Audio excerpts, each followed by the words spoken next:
本日は文化庁映画週間シンポジウム国際共同制作の今を語るにお越しいただき誠にありがとうございます。日中合作映画の取り組みについて映画プロデューサーで現在中国電影合作制片公司の顧問のシャオティエン様に講師としてご登壇いただきます。どうぞ拍手でお迎えください。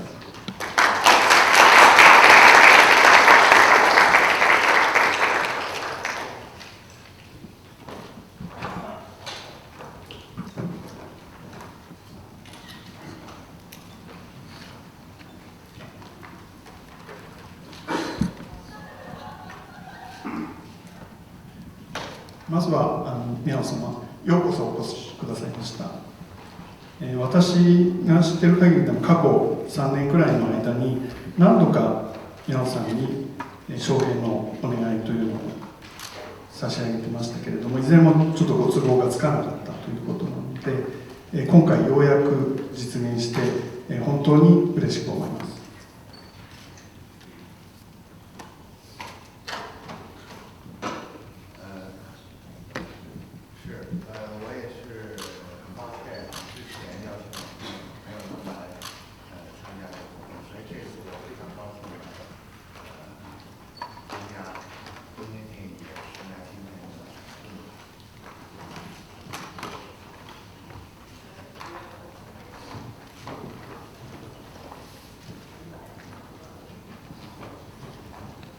では早速お話を伺いたいと思うんですけれども、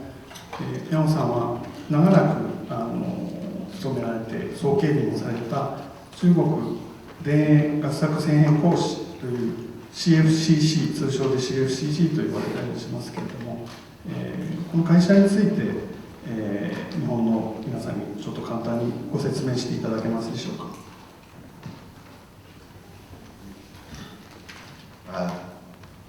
我在 CFCC 呢工作了38年，我是今年7月1号卸任的。CFCC 呢是在中国的国家电影局指导下，开展工作。它的主要工作任务，第一就是受理中外合拍电影项目。也就是说，所有的中国和其他国家合拍电影的申请的项目，都要递交到 CFCC 来申请。CFCC 收到申请的材料之后，会对这个合拍电影项目做一个全面的评估，之后会把一个书面的评估报告送交到国家电影局，最终由国家电影局批复给 CFCC。所有的关于中外合拍电影的批文批复都是由 CFCC 送给合作者。当然，我们在影片完成以后我们 CFCC 呢也会看这个完成影片，最终呢给这个电影颁发在中国放映的许可证。CFCC 的第二项工作呢，就是促进中外电影合拍。那么我们会和中国的一些国际电影节，比如说北京国际电影节、上海国际电影节合作举办一些电影中外的电影交流活动，比如论坛，就像类似我们今天这样的论坛研讨。同时我们也和一些国外的国际电影节合作，举办这样的一些电影交流活动。比如我们和威尼斯电影节合作，连续4届举办了聚焦中国。那么我们在威尼斯电影节搭建一个平台，给中国和外国的这里交流、相识、探讨、合作。总之，我们 CMCC 呢会做一些这样的促进中外合作这样的一些工作。我们还CMCC 的第3项工作呢，就是促进中国和相关国家签署官方的合拍协议。就像中国和日本在去年我们签署了合拍协议。我们会参与合拍协议的文本的制作、修改，还有和相关国家的电影机构呢，就是协商有关的文本。CMCC 呢主要的工作就是这几項工作。ありがとうございます。今回会場には日中協定を活用して、あと共同制作をこれから進めていくということで、考えておられる日本の制作者の方も参加していると思うんですけれども、で先ほどその申請のプロセスについて、ちょっとお話しいただいたんですけれども、その日中協定に基づく認定を得るための流れというかプロセスを、ちょっと一回もう一度おさらいしてみたいんですね。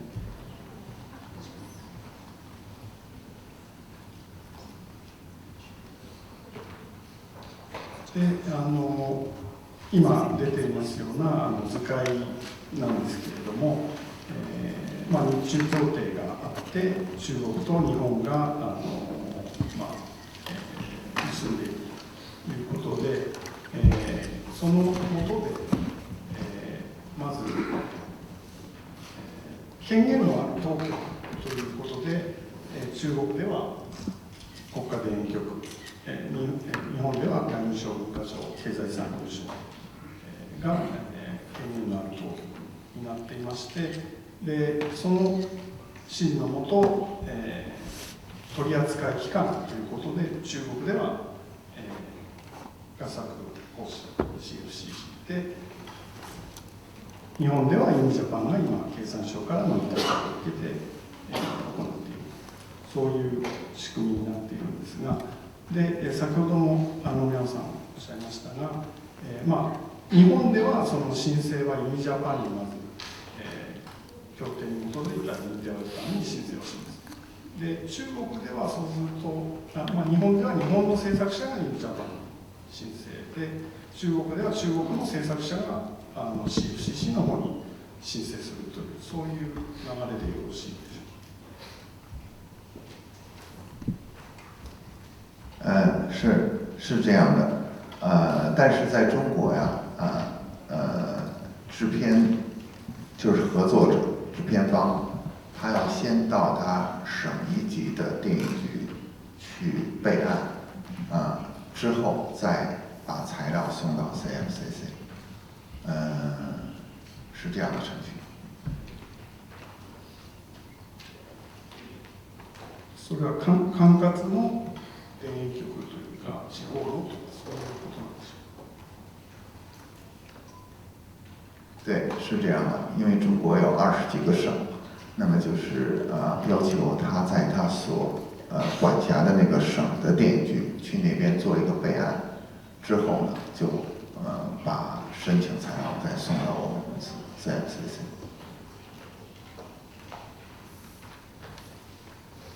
なるほど、分かりました。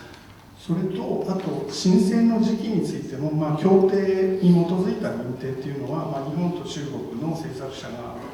協力するということで、それぞれで認定の申請をするわけなんですけれども、これもほぼ同じタイミングでやるというのが、日本は日本のユニジャパンに申請をし、中国では中国の当局側に申請するという、同じタイミングでやっていくっていうことがやはりいいやり方になるんでしょうか。申请的时间呢，我觉得双方要了解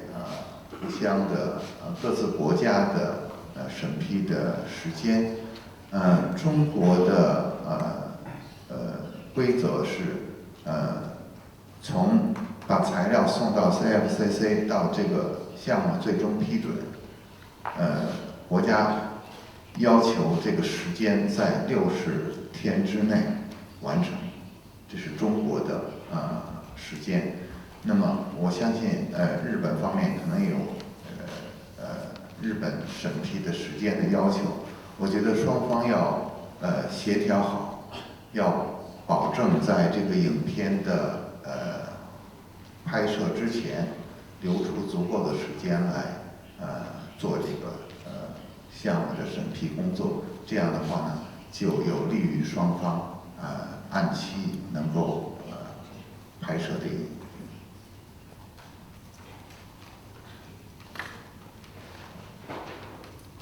なるほど、わかりました。そ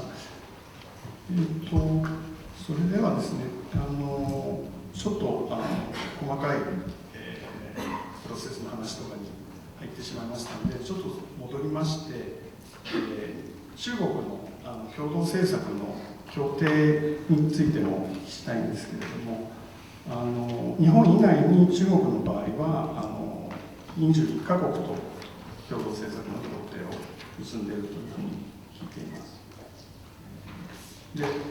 こういうような日国間協定っていうのは中国にとってはどういう意味を持っていてどういうことを期待して結ばれているんでしょうか。中国签了一共包括日本一共签了22个国家的协议，这其中有12个是欧洲国家，6个是亚洲国家，当然还有大洋洲的，还有南美，我们签这些协议，中方的期待是希望中国能够开展和更多的国家的合作。一方面，我们更广泛的开展合作，同时我们也希望中国能够和国外多合作一些电影。签署这些协议呢，就会去促进中国和相关国家的电影合作。从这几年的情况看，就是我们签署了我们的签署协议的国家的数量越来越多的同时，我们和国外合拍电影的数量也越来越多了，特别是和欧洲的国家。这些年由于不断的签署新的国家的协议，所以中国和欧洲的合作呢，数量也在增加。那么我们看看中日合拍，去年5月份我们两国签署了协议，那么之后两国的合拍电影的数量就明显的在增加，有很多中日合拍电影的项目来向我们向 CFCC 提出申请。今年2019年完成并且得到中国公映许可证的中日合拍电影有3部，我相信这些电影马上陆续的也会上映，所以很显然我们签署国家间的协议对这2个国家的电影合作是有促进作用的。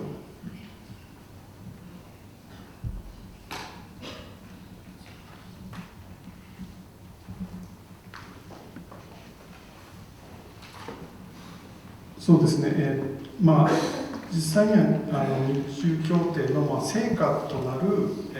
完成した映画っていうのはまだそれは両国で、認定をして、完成したっていう作品はまだないと思うんですけれども、今認定をしてこれから作っていくというような作品が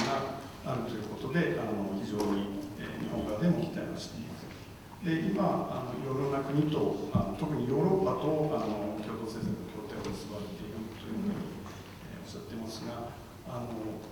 一番その、協定ないしその協定に基づいた共同政策で今うまくいっている国とか作品とかっていうのはどういったものがあるんでしょうか。中国这些年和很多国家有一些合作，但是在这个合拍这些合作的电影当中，有的非常成功，但是有一些也不是特别成功。我认为中国和欧洲合拍的电影里边，成功的例子就是中国和法国合拍的电影《狼图腾》。这个电影是由中国的团队和法国的导演让·雅克阿诺合作的。这部电影之所以说它成功，是因为它在中国得到了非常好的评价，不仅仅是电影专业人士的好评，而且电影观众也非常喜欢这部电影。当然，它在中国也取得了很好的票房，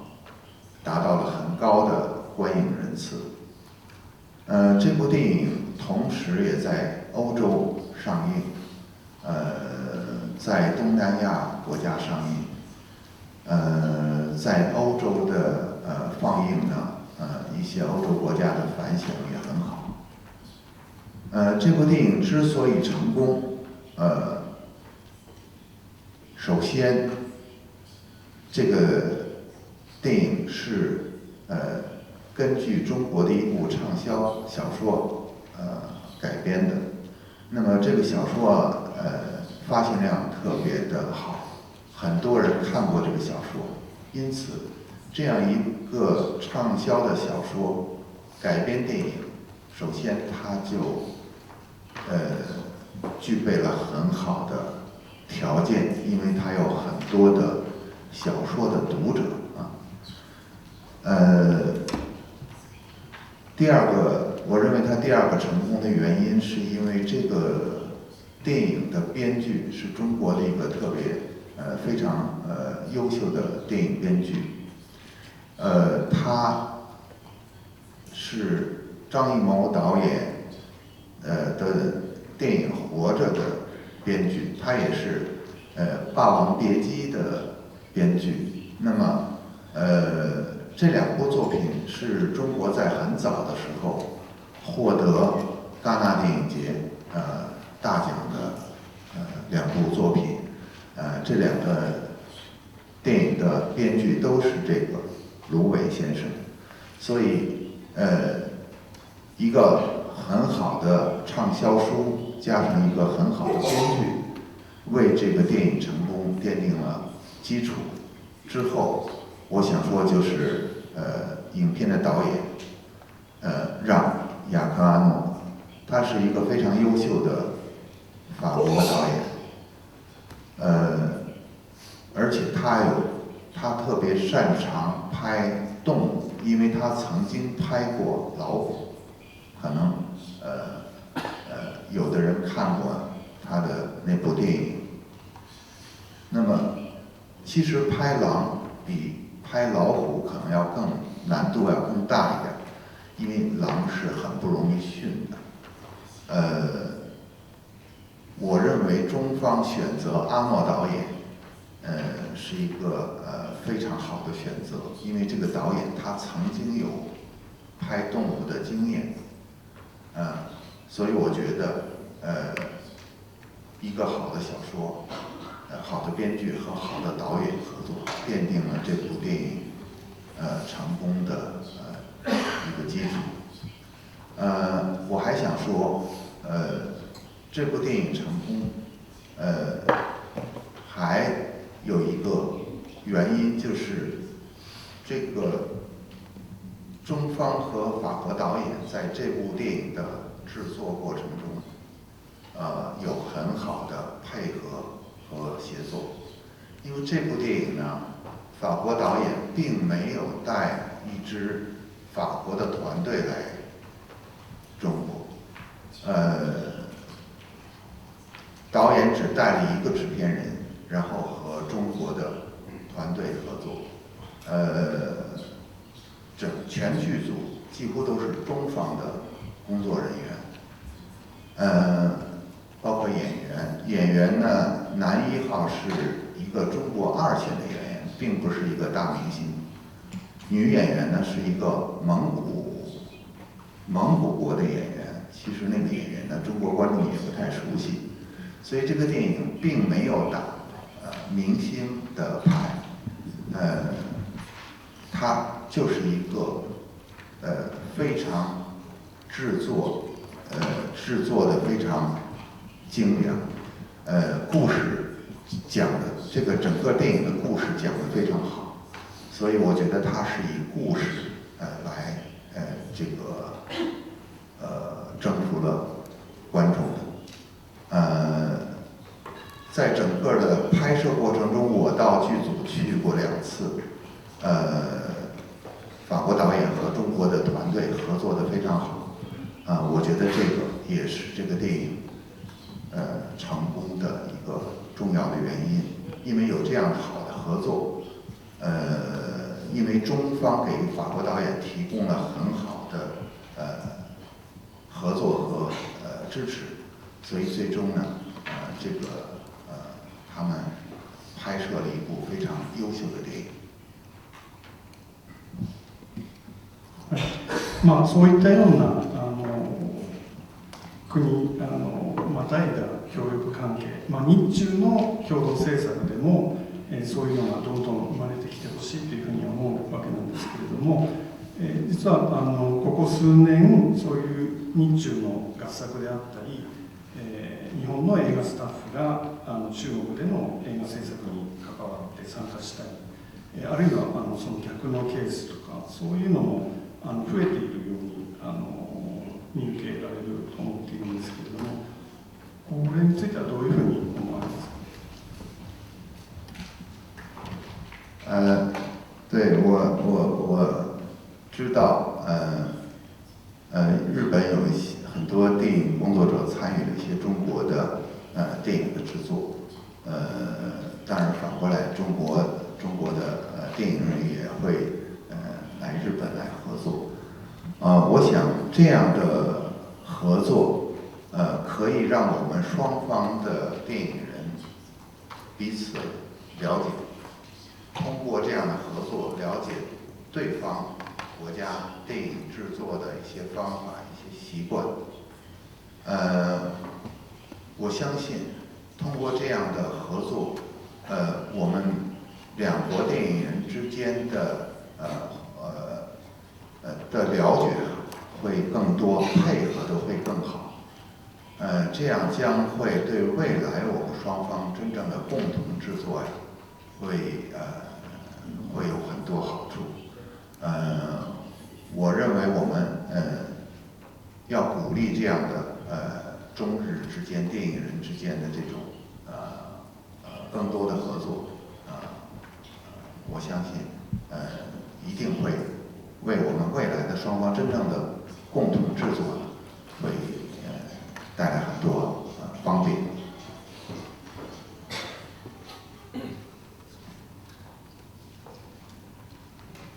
中国の映画観客の人口っていうのはここ10年で大きく飛躍的に成長して、市場としてももう日本を追い越して世界今第2位になっていると思うんですけれども、映画っていうのはいろいろその商業的な作品もあれば芸術性が高い作品というのがあるっていうふうないろいろな種類の作品が、あるんですけれども、例えばこの会場でもインディペンデント系の映画制作の関係者が非常に興味を持って聞いてくれていると思うんですが、そういうような作品についても認定を受けたり、あるいは日中の合作として支援を受けたりという、する可能性っていうのは、あるとお考えでしょうか。中国的电影市场呢，在前些年还是商业电影更受欢迎。我们中国的很多电影人，都对我们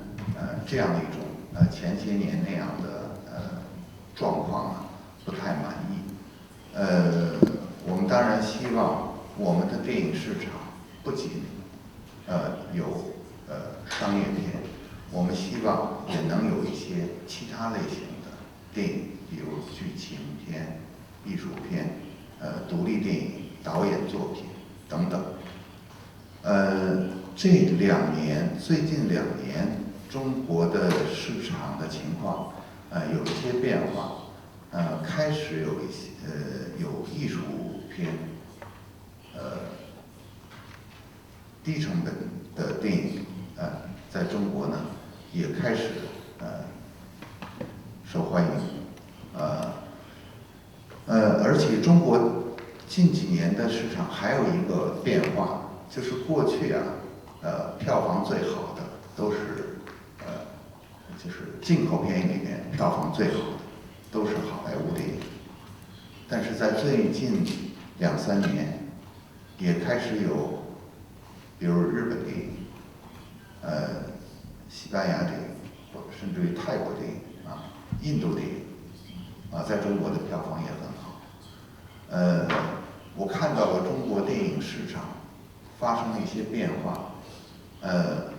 观众的包容度更多了，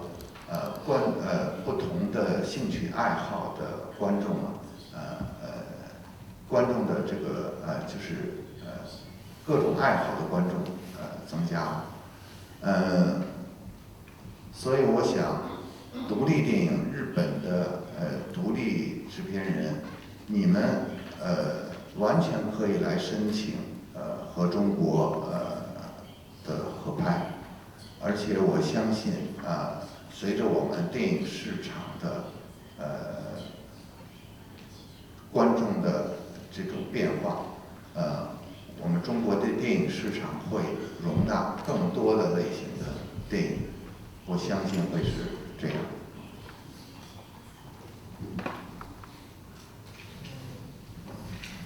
そういったような環境を整えていくためにも日中で、当局間でも協力していく必要があると思うんですけれども、どういったことを協定がうまく機能するために考えたり協力したりということが必要になると思いますか。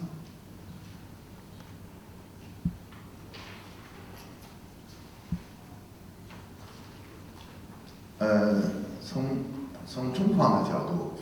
，CFCC 呢，愿意给境外的合作者提供一些信息方面的支持，比如说在座的电影制片人，如果你们和中国希望和中国合作，你们在这个过程中有什么疑惑或者遇到了什么问题你们也可以来联系 CFCC， 我相信CFCC 的工作人员会愿意给你们提供一些资讯的或者介绍或者一些支持当然我希望我们双方CFCC 还有日本的 Japan 都能够为我们各自的这个或者双方的合作者提供一些支持。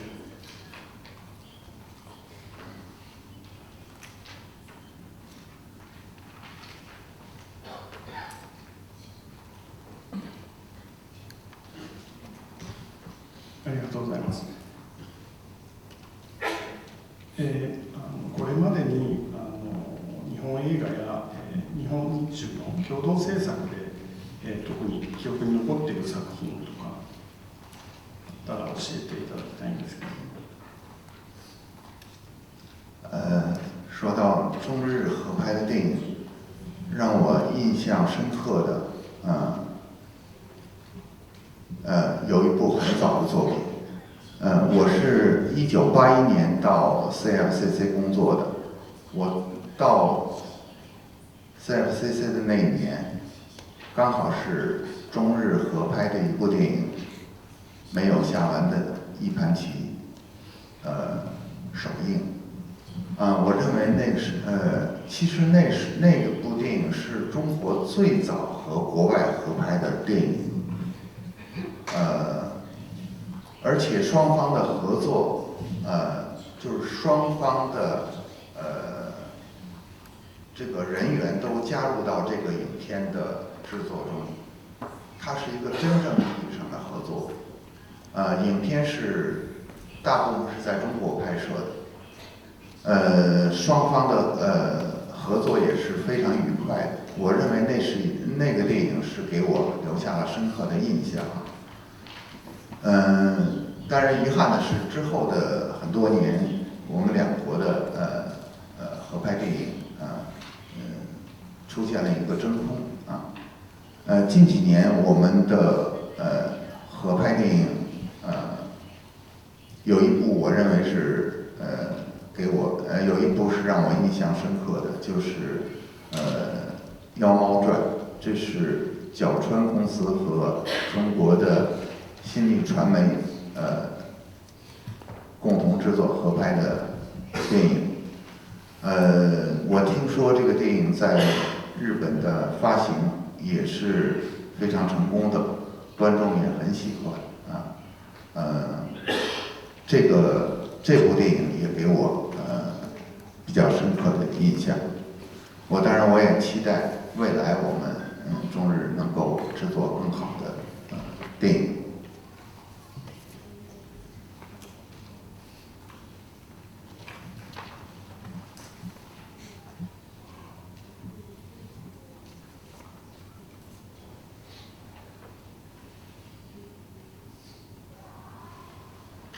はい、では、最後の質問になるんですが、中国との共同制作を目指す日本の制作者に向けて何かメッセージというか、をいただけないでしょう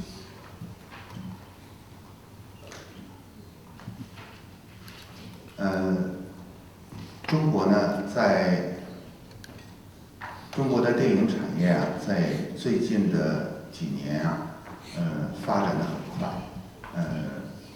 主要体现在我们的电影院的建设速度，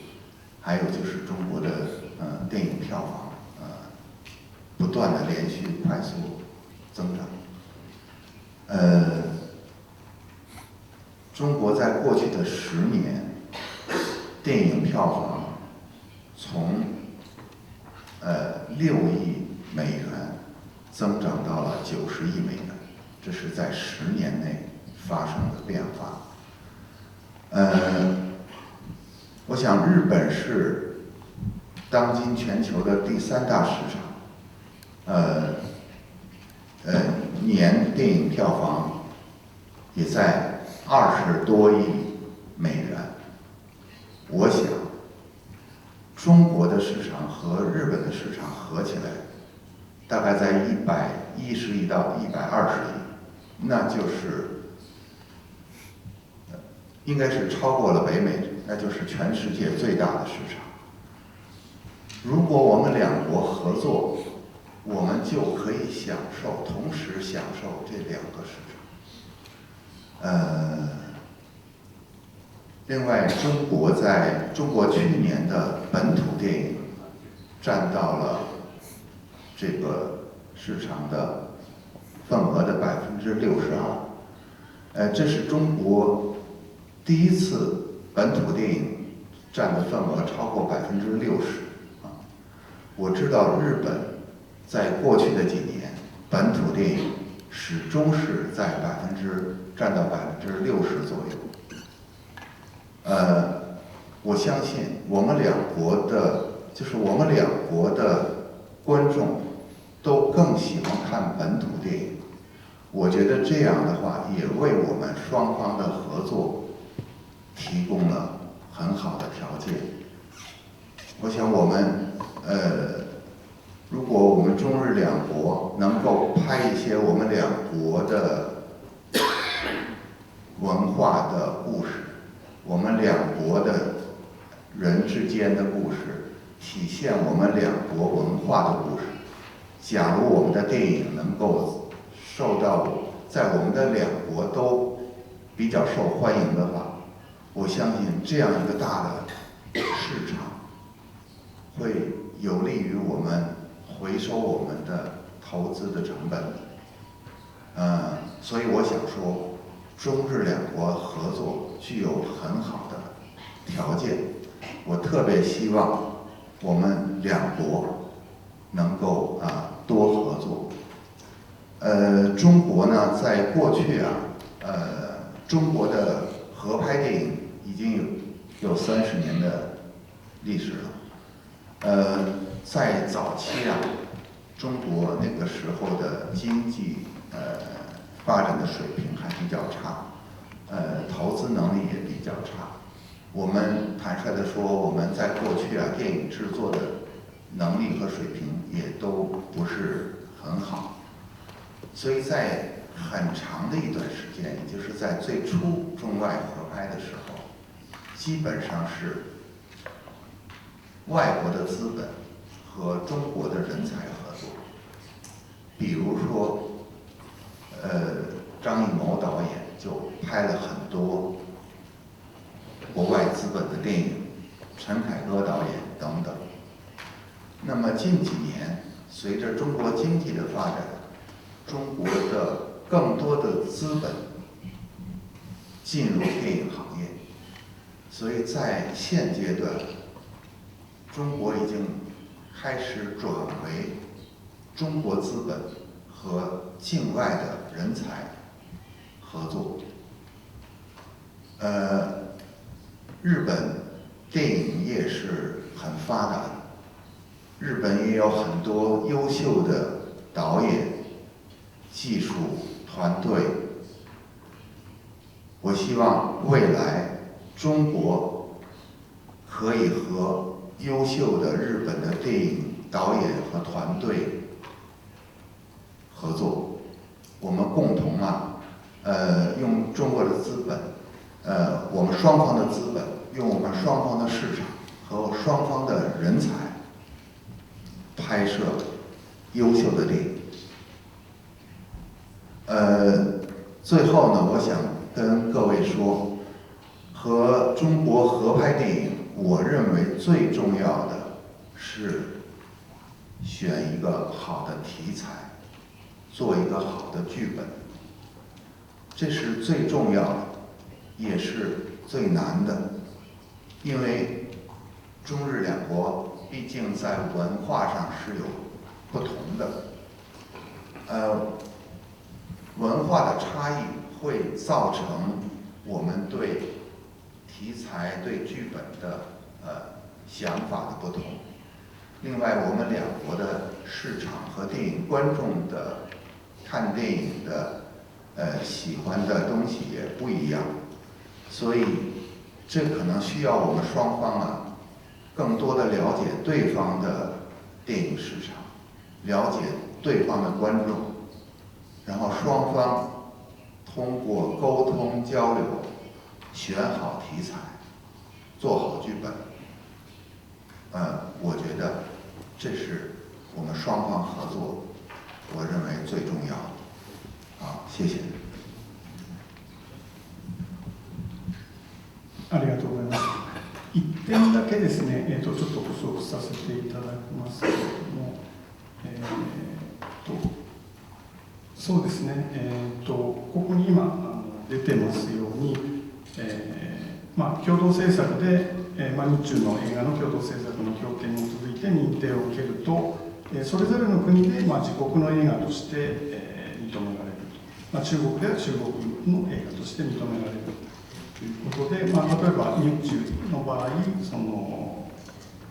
そういう部分が、外国映画に課せられるような数量規制の対象でなくなったりというようなことがメリットになると思います。はい、では宮本さん、ありがとうございました。後ほど質疑応答の時間でまたご登壇いただきますけれども、一旦お席に戻りいただいて、また後ほどお呼びしますので、いろいろな話ありがとうございました。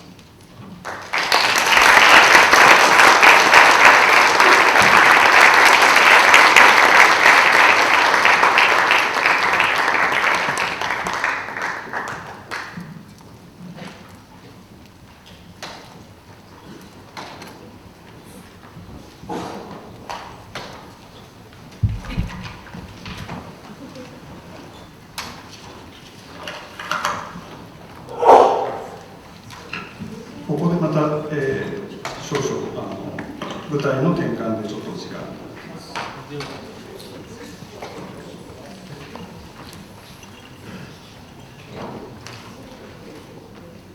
これ以降はですね、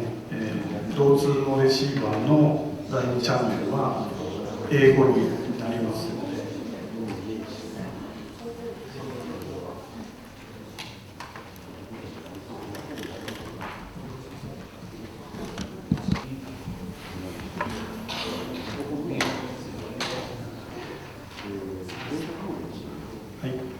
では続きまして、フランスにおける共同制作と資金調達について映画プロデューサー、脚本家、作曲家のロナン・ジールさんに解説していただきます。ロナンさん、お願いいたします。私、お願いします。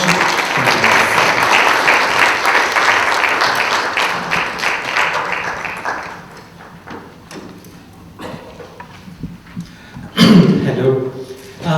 So yes, my name is Ronan Girre, and I've been running a fund for many years, and then I've been an advisor and a consultant for international co-productions and international fundraising, not specifically for Japanese productions only, but also for Chinese, Brazilians, Canadians, and other Europeans of all kinds. I would like to thank Bunkacho to have invited me today, and we're going today to talk about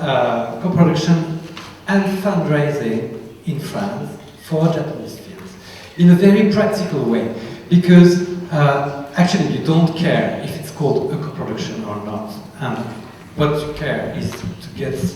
help for your budget. This is the perspective that we're going to take today. So, first, what is a co-production? Well, in Europe, we have a very specific definition of co-production, which is not the same as in US or in Japan or in some other countries. The European co-production is actually a legal qualification. It's a legal qualification meaning that it's a specific contract that takes place in the framework of an international treaty between two countries. It gives you obligations and it gives you rights to benefit for all kinds of advantages. This is what we call an official co-production in Europe. There is another type of co-production, which is the kind of co-production which is more a collaboration between two countries. And very often in Japan there is some kind of confusion between those two things. Like when you see in the advertising in Japan on main posters of foreign films, you see Nishifutsugasaku, for instance. It's most of the time, it's not a co-production according to the legal qualification of co-productions in Europe. It's only a cooperation, which means that a few companies for a few different countries have been putting money together. And this is actually what you want to do, okay? Why do you want to do that? Because you don't have, actually in Japan, a real treaty for co-productions, which actually you don't care, because what you want is just to put money together to build your budget. So, sorry,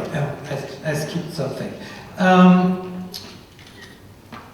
Yes, so what is not a co-production, of course, is getting a shooting incentive, a cash rebate, doing a pre-sale, getting investments for various companies in Europe. There are all kinds of ways to get money. Getting incentive or getting a tax rebate is not a co-production from a European point of view. It's another kind of collaboration, financial collaboration between countries.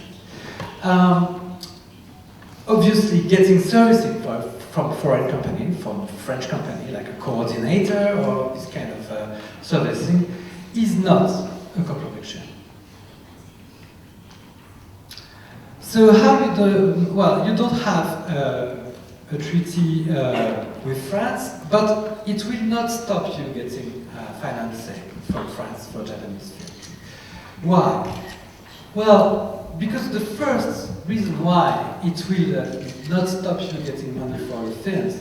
that you want to make is because there is a market in France for Japanese films. It's not an enormous market, but some Japanese films make money in France. And as far as they make money, there are people who are likely to invest money on these films. If you take the example of the last Koreeda movie, Nambiki Kazoku, it has made around 800,000 admissions in France. It's a good year for Japanese cinema in France because it doesn't happen every year. And a lot of Japanese films do much less than that. However, 800,000 admissions means around 4.5 million euros of gross receipts, which is, I let you calculate in yen. I think we did it with the translator before, when we were talking before the session, but it makes money. Of course, all this money is not going to go back to the Japanese producer. Half of it is going to the theaters, another 25% is going to the distributor. Then you have to pay for the various expenses that you have to release the film in France, and this and that. Still, people will be very likely to invest on a film made by these kind of directors because they know that there will be business behind. What kind of money can you raise from France when you don't have a treaty, which is your case? Well, there are several kinds of money that you can get, and we'll do it the usual way, which is you have public funds on one hand, you have private funds on the other hand. And there is a third possibility that's a little bit complicated, but everybody asks me about it. This is why I'm going to explain it to you also, which is making a fully French qualified film. I don't recommend it, but as it has been done quite a lot lately, we will talk of it also. Well, what kind of public funds can you get in France? I mean, there are quite a lot of possibilities if you look into that, because first, anyone can get the tax incentive. It's called the TRIP, which means tax rebate for international productions, and it pays 30% of the money that you spend in Europe, in France. It's open to any kind of film or fiction work, like TV, series, including short films, for instance. Obviously, you need to spend money, so it's something that can work for a short if you have a budget for your short. But even for very small budgets, you can use that. We're going to come back to it, but you also have the well-known ACM from the CNC, from the French Center of Cinema, which is ACM means Aide au Cinéma du Monde. It's a fund that's supposed to help films from the whole world to be made, including the Japanese films. Films that are not made in French. This is the only condition. So they can even be directed by a French director working in Japan and shooting in Japanese, because it would not qualify as a French film anyway. So a lot of Japanese directors have received this fund. It's a competitive fund, and it's it's not that easy to get. It's a competition. But anyway, getting funding is never easy, and you will have to fight for it, and for any kind of funds that we will see today. If we go to the private funds, which is number 2 here, what kind of funds can you get? Well, you can get funds from distributors, TVs, the world sales agents, and all kinds of investors that will be interested by your film. Let's go back to these public funds. The Aide au Cinéma du Monde is the most, is the one that our friend here, Mr. Fukada, got several times, I think. And I guess he will talk of it later. Let's talk of it, let's get a little bit into it. The French government, the CNC, will tell you that it can go up to 250,000 euros. Actually, I have never seen it over the 6 years, the 6 or 7 last years. I've been tracking all the grants. I may have missed one, but I never saw anyone getting 250,000. So a conservative estimation when you apply to this would be 120,000, because I have seen sometimes people getting up to 170, 180, never more. Maybe someone has got it, I haven't seen it. I mean,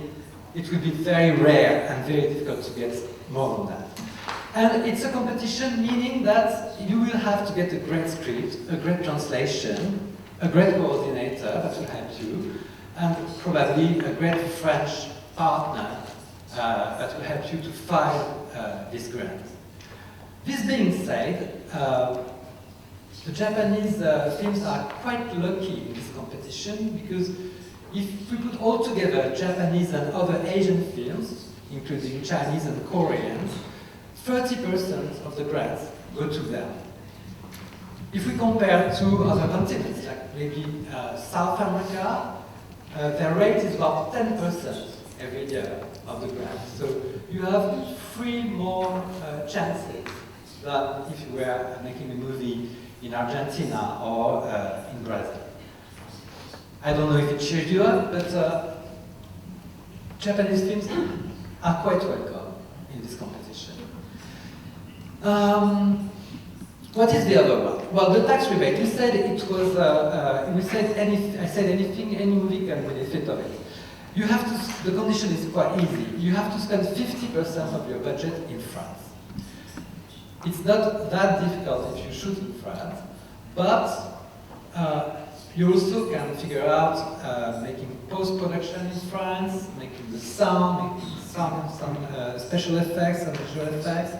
You can figure out making music. Any money that you spend in France in the film, it does not include, obviously, it does not include your trip to France or things like that, you know. It's only a specific list of expenses that are eligible to this fund, that are basically salaries, the technical expenses, and all the direct expenses of the movie. But all this included, you can get 30% back from the French government. For bigger films, they don't have to. I mean, if you make a 10 million euro movie, you don't have to spend 50% of the budget, but only more than 250,000 on the French territory. The 50% was a way to open it to low-budget films, to shorts, to small TV fictions and small series. They say they have a cultural test, but it's a very easy test. I mean, as far as there is a problem that is potentially concerning the French population, which is like falling in love, for instance, it will pass the test. So it's quite easy. So don't worry too much about that. And the last thing that you can get among public funds are the regional supports. Don't count too much on that, because as a Japanese movie, you won't get cash from them, except in very, very special situations, like if you have a super well-known director or a very big cast. But they can be a very good support for you. They can pay for your location hunting. They can give you some help to choose your shooting locations. They have big data about all the places that you can use, the prices, the way you can negotiate it, and they can be very helpful. So it's not direct cash money, but it can help to save a lot of money if you shoot it right. Let's go to commercial funds. And the commercial funds, which we call hard money, because they have to be paid back a way or another, right? Opposite to soft money that you don't really have to pay back. Well, you probably know that it's the same one that you would get in another country. But let's say that it will be sometimes easier for the Japanese films because you have a market for them in France. To come back to the Koreeda movie that was awarded in Cannes, it made 7 times more admissions in France than in Germany, 3 times more admissions in France than in Italy, and it made more admissions than anywhere else, except Japan maybe, but it made, the big place for this movie was the French market. So you can get maybe a theatrical minimum guarantee. Everybody is familiar with the concept of minimum guarantee, I hope, here, or not? Well, you know, a minimum guarantee is basically, it's a contract that you make with your partner that will guarantee you a certain amount of receipts of the film, and if the film makes more money than this amount of money, he will have to pay you a percentage of the receipts after he gets this money back. So let's take a very simple example. If you get 100,000 euros minimum guarantee from a distributor, the distributor will give you 100,000 euros. If the film makes in theaters 50,000 euros, you will have lost a little money. If it makes 100,000 euros, you will be happy because you will get his money back. And if it makes more, you'll be happy because it will give you even more money than the first 100,000. Okay? So you can get a minimum guarantee on the theatrical. It's not going to be easy because opposite to real co-productions, you will not get distribution support because you won't have the same advantages of the European or French films.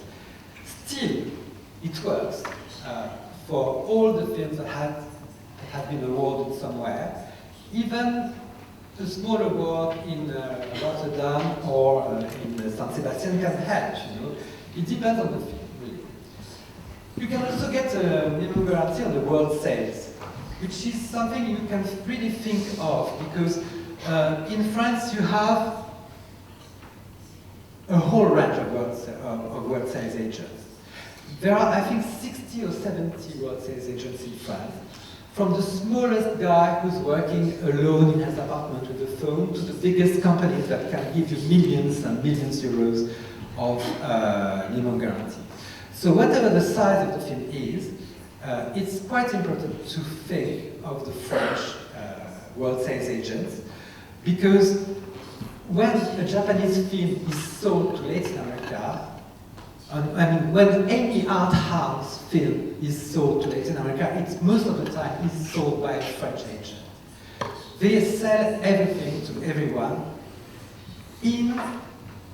the art house movie world. I don't speak of majors, of big commercial films. They don't do that, okay? But as far as you are an art house independent movie, they can sell your film to any territory. So it's really important to think of them, and if your movie has a value on the market, they may give you a minimum guarantee in front before you shoot the film. Obviously, you have to sell that. It's not going to be automatic, and it's not going to be easy. You have to sell. You can see on the PowerPoint that I said it doesn't access, it will not include French TV. It's an important point because when you see big minimum guarantees from the World Sales agents, it's also because they take the TV rights on the French territory, on the German territory, and on many European territories. And if you don't enter the quotas, this is something that they cannot do. There are language quotas in France. The televisions have to broadcast a percentage of French films. It's a little different. They have their own. Some have their own rules, like Arte or Canal Plus. Some have a public rule. But anyway, they all do it. And if it's not a French-speaking film, it will not enter those quotas. So the minimum guarantee will be lower than other things. But still you can get it. You still can do a TV pre-sale if the film is valuable for TV. Not any TV, but on Arte and Canal Plus, for instance, which is paid TV. Everybody's familiar with that or not, I don't know. You have Canal Plus, which is a paid TV that's working mainly on the French territory, and they have smaller subsidiaries like Ciné Cinema or things like that, which are small channels that broadcast films. And Arte is half German, half French broadcaster that has a specific rule that is not the French rule for broadcasting, and they can broadcast Japanese films if they want, quite easily. So your film will have more value for them if it has value. Obviously, you have this kind of channel will not be interested in films that come out without a track record. You will be interested in films that have been awarded somewhere, or films that have been that have a cast that has an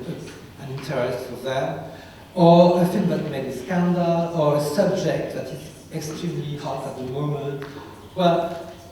it's up to you to find out what can be interesting for them. But some of the Japanese films will be bought anyway. Last point will be private investors.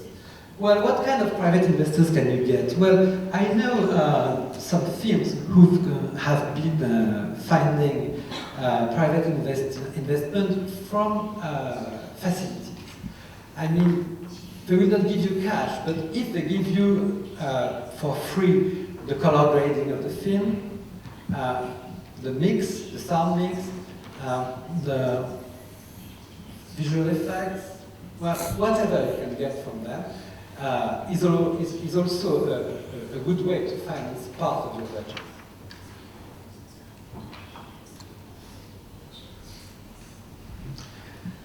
So, those French investments, public or private, will obviously depend on the film content. It would be the same, I mean,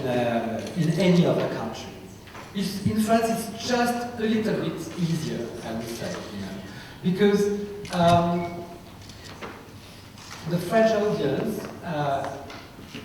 is going to be interested in various kinds of Japanese films. I've listed them here, but obviously festival directors or anyone who's been awarded in one of the festivals that the French press is looking at.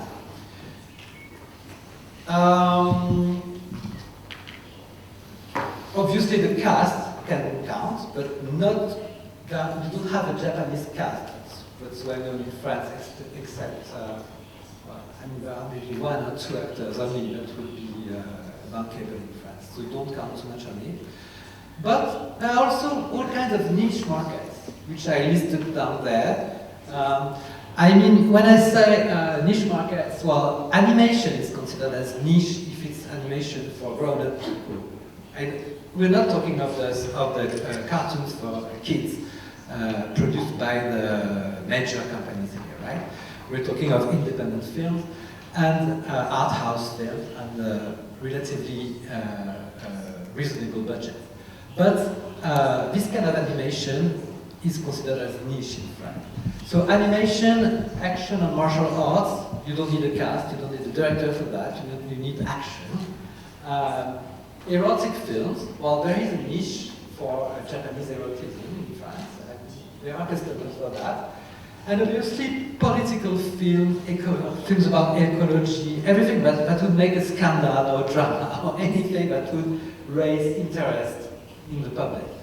And it's quite important to think of it because ecology, for instance, is, even for documentaries, ecology can be very, very powerful. We have seen documentaries about ecology making more than 1 million admissions in France in theatrical. It was a French film, but it was an international film actually. But thinking of a documentary making more than 1 million admissions in theaters is something that is possible in France.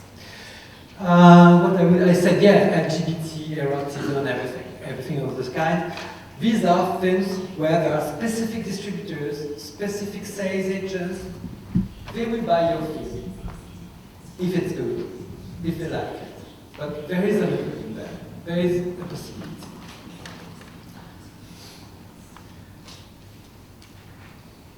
So it may look a little difficult to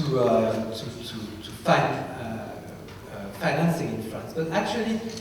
it's not that difficult because we've seen so many Japanese directors being financed by the French film industry. And if you think of the river, for instance, I don't think that any Japanese major company would be interested, even in prominent directors like François Ozon or Cédric Clapiche, or I mean, all these directors who are making millions of admissions in France. If they wanted to shoot a film in Japan, they would not find probably a Japanese budget. And we've seen that with Alain Corneau. I was working with him a long time ago. He's disappeared now. But when he wanted to make a movie in Japan, he never found any financing for a film by Alain Corneau, which is quite surprising, you know. But the reverse has always been true in France. In France, well, we've seen lately Kurosawa Kiyoshi, Koreeda, but we've seen also other directors like Sua or our friends here, and Kawase Naomi, of course, and even Nagisa Oshima a long time ago was financed by the French, and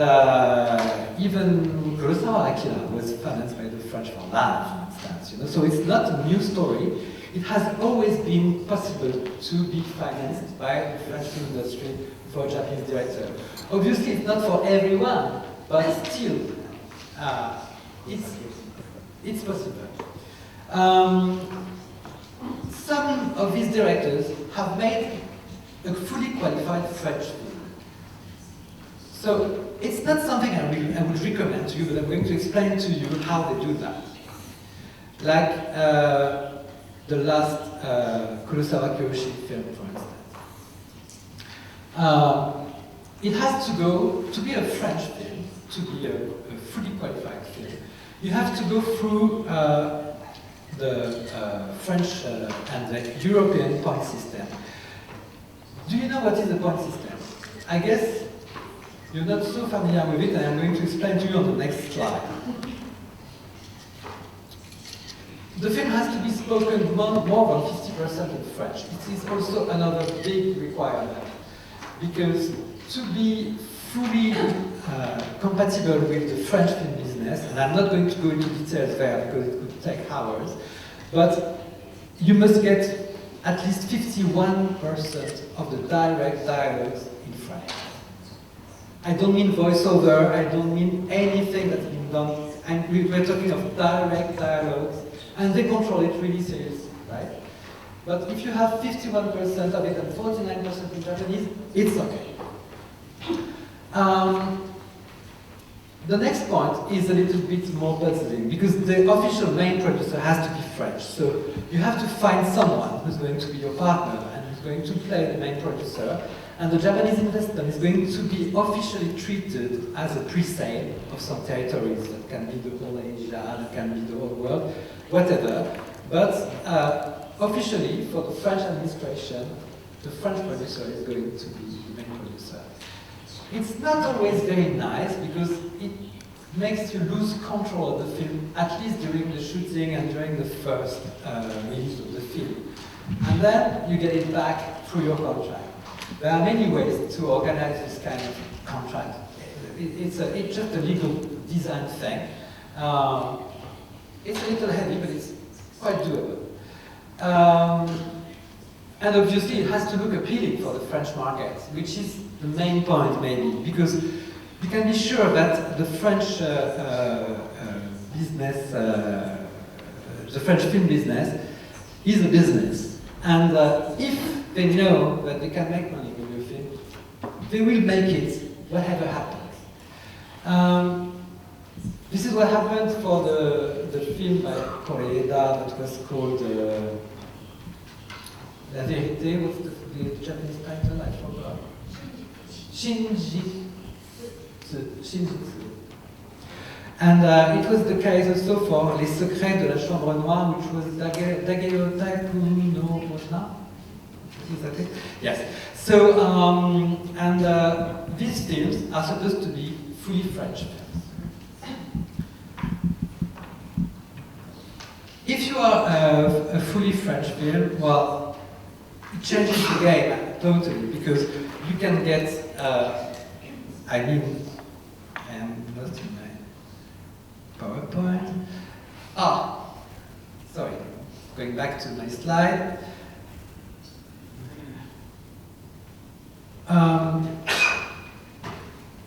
So, you will get exactly the same treatment as a French film because you will be a French film, accessing to around 70 subsidiary schemes. I mean, you can get a grant for the music, for the development, for the special effects, for whatever, for the distribution, for production, for post-production, for many things. But to qualify, you have to get 14 points out of a scale of 18 points. So to make it clear, the film gets the points when the position is held by an EU resident. We don't mean a French person, right? It can be a European person, or even it can be a Japanese person who is a taxpayer in France.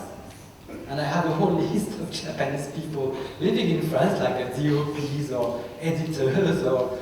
makeup artists who are taxpayers in France, and they can be considered as French. It's just a question of being a resident. So this is the magic list of the points. I let you watch it. Maybe you have to take a picture of that. It's also on the CNC website, but it's a little tricky to find.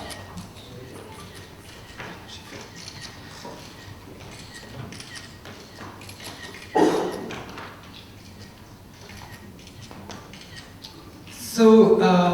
well, what can you do when you have a Japanese director? You can see that as you have to get 14 points, when you lose 3 points for the director, you cannot get anyone else from Japan. You cannot get a first role from Japan. You cannot get an American actor. You cannot get anything else. Has to be French, right? And you're going to tell me, yes, but in the Koreeda film,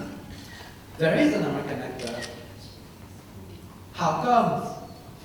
Well, I mean, the French, if you had invited somebody from CNC, they would not tell you that.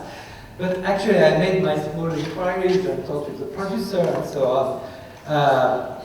Actually, we made the director of Koreeda a French resident. And it's not so difficult, because then you just have to get a specific visa for your director, which is called the talent visa. And then your director becomes a resident. So I'm going to pass this slide because it's the same as we said, but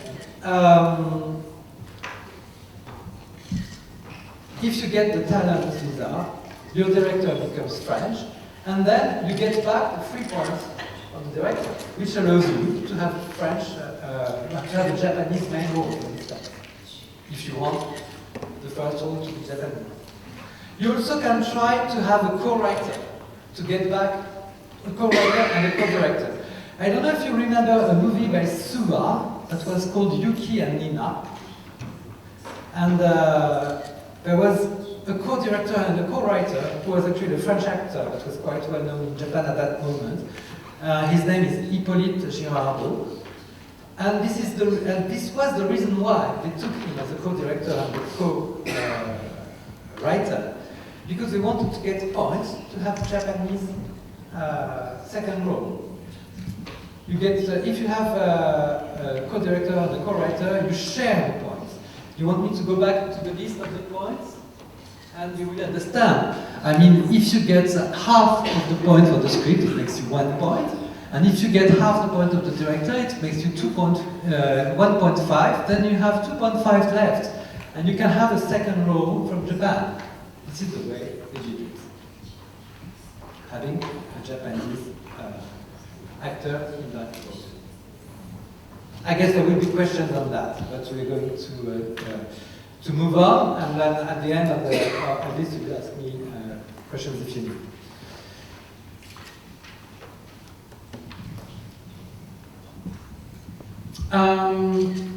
Just to make sure you understand the way the points work, first and second role are evaluated according to the final payroll and the final number of days we've been shooting actually on the set, right? So you cannot say, oh, this is the second role, but actually the person is in every frame of the movie. It's not possible. So then when you access to the qualification, to European qualification, well, you get everything you can get from French government and from European government, which is quite interesting because you get all kinds of supports. I was talking about them before. You can sell to pay TV, to cable TV, to free TV, to every kind of TV, if the movie, obviously, if the movie has a part of an interest for them. You can get a bigger theatrical minimum guarantee because the distributor will get distribution support. It's quite important because distribution support lowers their investment and their risk. Something important to know is that when you get the A de Cinéma du Monde, you remember the first one I told you before, the ACM, you also get the distribution support, which is quite important because it helps the film to be released in France, and suddenly it raises the interest of everyone, because the risk is lowered, okay? And last but not least, when you are qualified as European, you can get even a grant from the European government, because if you get a cooperation with Italy or Spain or Germany, or even with Canada, which is officially a member of the European film system, quite surprising for some people, because UK is not, but Canada is. We jumped over the sea. And you can get support if you do a co-production between France and one of these countries, for instance. So it opens to a lot of things. So I'm coming to a conclusion, and I think it's about time. But you can actually find many partners in France for your films. But I will not recommend the last system we talked about. That is quite easy for people like Koreeda, like Kawasaki, or for Kurosawa Kiyoshi. But it's quite difficult to access for the others, because you must get a talent visa to make your director French. And Koreeda can be French for 6 months, in this case, and he counts for, legally, he counts like a French resident. Well, when you meet a partner, we're going to go to a small checklist that I've made for you, and it will be my last slide for today. But make sure everybody understands what you're doing. When you go to a festival or market and you meet some French producer, you say, oh, I love your movie, I want to make it with you. Make it clear. make everything clear, because they probably will have less information on you now that we've done this PowerPoint together, you know, and they probably will forget that it's not so easy, and that we will have to skip around the regulation, and to make, we will have to do some design. So make it clear, and choose obviously a strategy between going to ACM and getting maybe 120,000 or 150,000 euros, which is not bad. I mean, but you have to get a good translation to be competitive with the others. You don't know who's going to be in front of you. And otherwise, you can always say, I will spend my budget in France and I will get 30%. If you spend like, let's say, 600,000 euros because you make the whole film in France, you get back 200,000. You know? I mean, if you have a budget of 600,000 to spend there, you get 200,000 back. It's quite a lot of money already. And of course, I will suggest that if you meet a potential partner, you have to do a deal memo with them as soon as you can. I mean, on the next day. I mean, you talk with someone in Rotterdam, in the co-production market, or in Cannes, or in anywhere you go. On the next day, you email to them a proposition of a deal memo. This is what I would, so I made a small checklist for you for the deal memo, and I guess you want to take a picture of this slide, and probably of the next one too, and then I will comment it for you.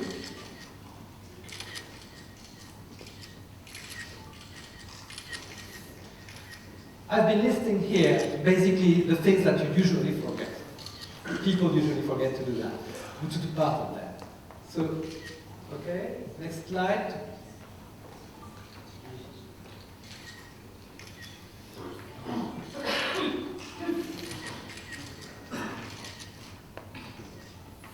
So let's go through this list quickly because we only have a few minutes left. Well, first you have to define a budget, and you cannot come to France to find money without having already a little money in Japan. Make sure that you already have something in place. Otherwise, it's not useful. I mean, wait 6 more months or wait 1 more year, but you must come to France when you already have financed part of the budget in France, okay? And then you define what you're expecting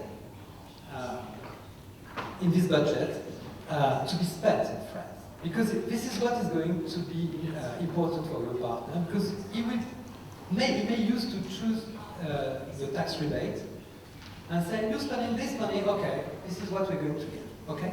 The second thing is to define the financial and artistic input that you expect from the French party. If you don't want them to choose anything,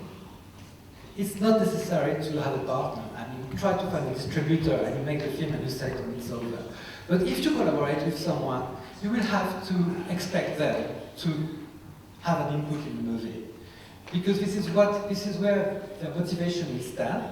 And this is also where their expertise will stand. Because they will know what is interesting for the French market or not, and for the European market in general. And they will tell you, if you take this French actor, like if you want to get Sophie Marceau, forget it. Like, it's been 30 years that many Japanese producers come to France and say, I would like to do a movie with Sophie Marceau and get money from France. It does not work. Never. So let them help you to choose your actors. They are here for that. They are here for that, you know. Even a simple coordinator for the tax rebate is going to help you a lot, okay? And, well, you have also, the third one is very important, you have to define the commission that they are going to get on the money they raise. And of course, if they use the tax rebate, they are not going to take a commission on your money, right? So the commission is important if they are looking for private money, for instance. They look for a minimum guarantee from a distributor, then they deserve a commission because they are going to work. But if they are only going to file the tax rebate, then it's not a commission, it's a small salary to make the file, right? So make this very clear in your mind and on paper, and it will save you a lot of time and money. Same for the ACM. It's a big work to find because they have to make a good French translation, not the kind of translation that falls from your hands and you feel asleep when you read it, right? So they need a remuneration to do that. It is in the rules anyway, and discuss it with them, put it on paper. Define the approvals also, because if you collaborate with someone, they have to approve probably your agenda. When do you want to shoot? You mean your schedule, your budget, your script, your cast, the locations where you shoot. If you say, I want to shoot in Cannes, you cannot get money from this region in France because everybody wants to shoot in Cannes. So if he will tell you, why don't you want to shoot in Normandy, for instance? Nobody goes there and they will give you money. It may happen, you know. So define these approvals and the way you want the approvals to go. And if they don't answer after 15 days, okay, it's approved. But write it on paper. Don't get into troubles with your partner just because you forgot to say that. You must also give the deal memo a deadline because you're not going to stay forever with this deal memo. And you will need to say, if within 1 year we haven't signed a long-form contract, a co-production contract, forget it, it's over. Or you can choose 1 year, 2 years, 6 months, 3 months. It depends on your agenda and your schedule, but you have to let them know. And finally, what's very important is to define what I call the divorce modalities, which means if everything falls down, this guy may have worked, you know, and he also may have some rights on some elements. So you have to define how you're going to treat that. And what happens very often is that both parties leave the project aside, they said, okay, we don't do it, and they sell it to a third party. And then the third party is going to buy it over, and how will we share this money? Obviously, everyone who's been working on that deserves a little money. You can say it will be 10%, it will be 5%, you also have to define the credits, you know. Will they be mentioned on the credits or not, you know? They want to know that. So you have to define all those things. Okay, so I mean, I can tell you good luck for your projects. Feel free to ask me questions after the session or until later. We're thinking with some friends to make a private workshop one of these days in Tokyo. So if you are interested in that, to talk about this and the contracts and everything, you can email me also. And that's it, I guess. Huh? And don't feel depressed. You really can get money from France if you have money that has a value in France, right? 別に日本語も話せるなんだけど、敬語全然わかりませんだから。敬語はダメ、OK？ Thank you. ありがとうございました。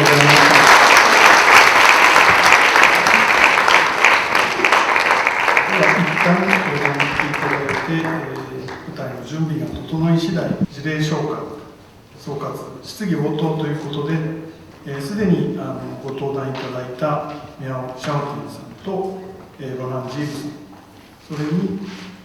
日本の共同制作の経験者ということで、深田晃司監督、市山尚三プロデューサーにも加わっていただいて、活発な議論の場とさせていただければと思います。では、皆様ご登壇いただけますでしょうか。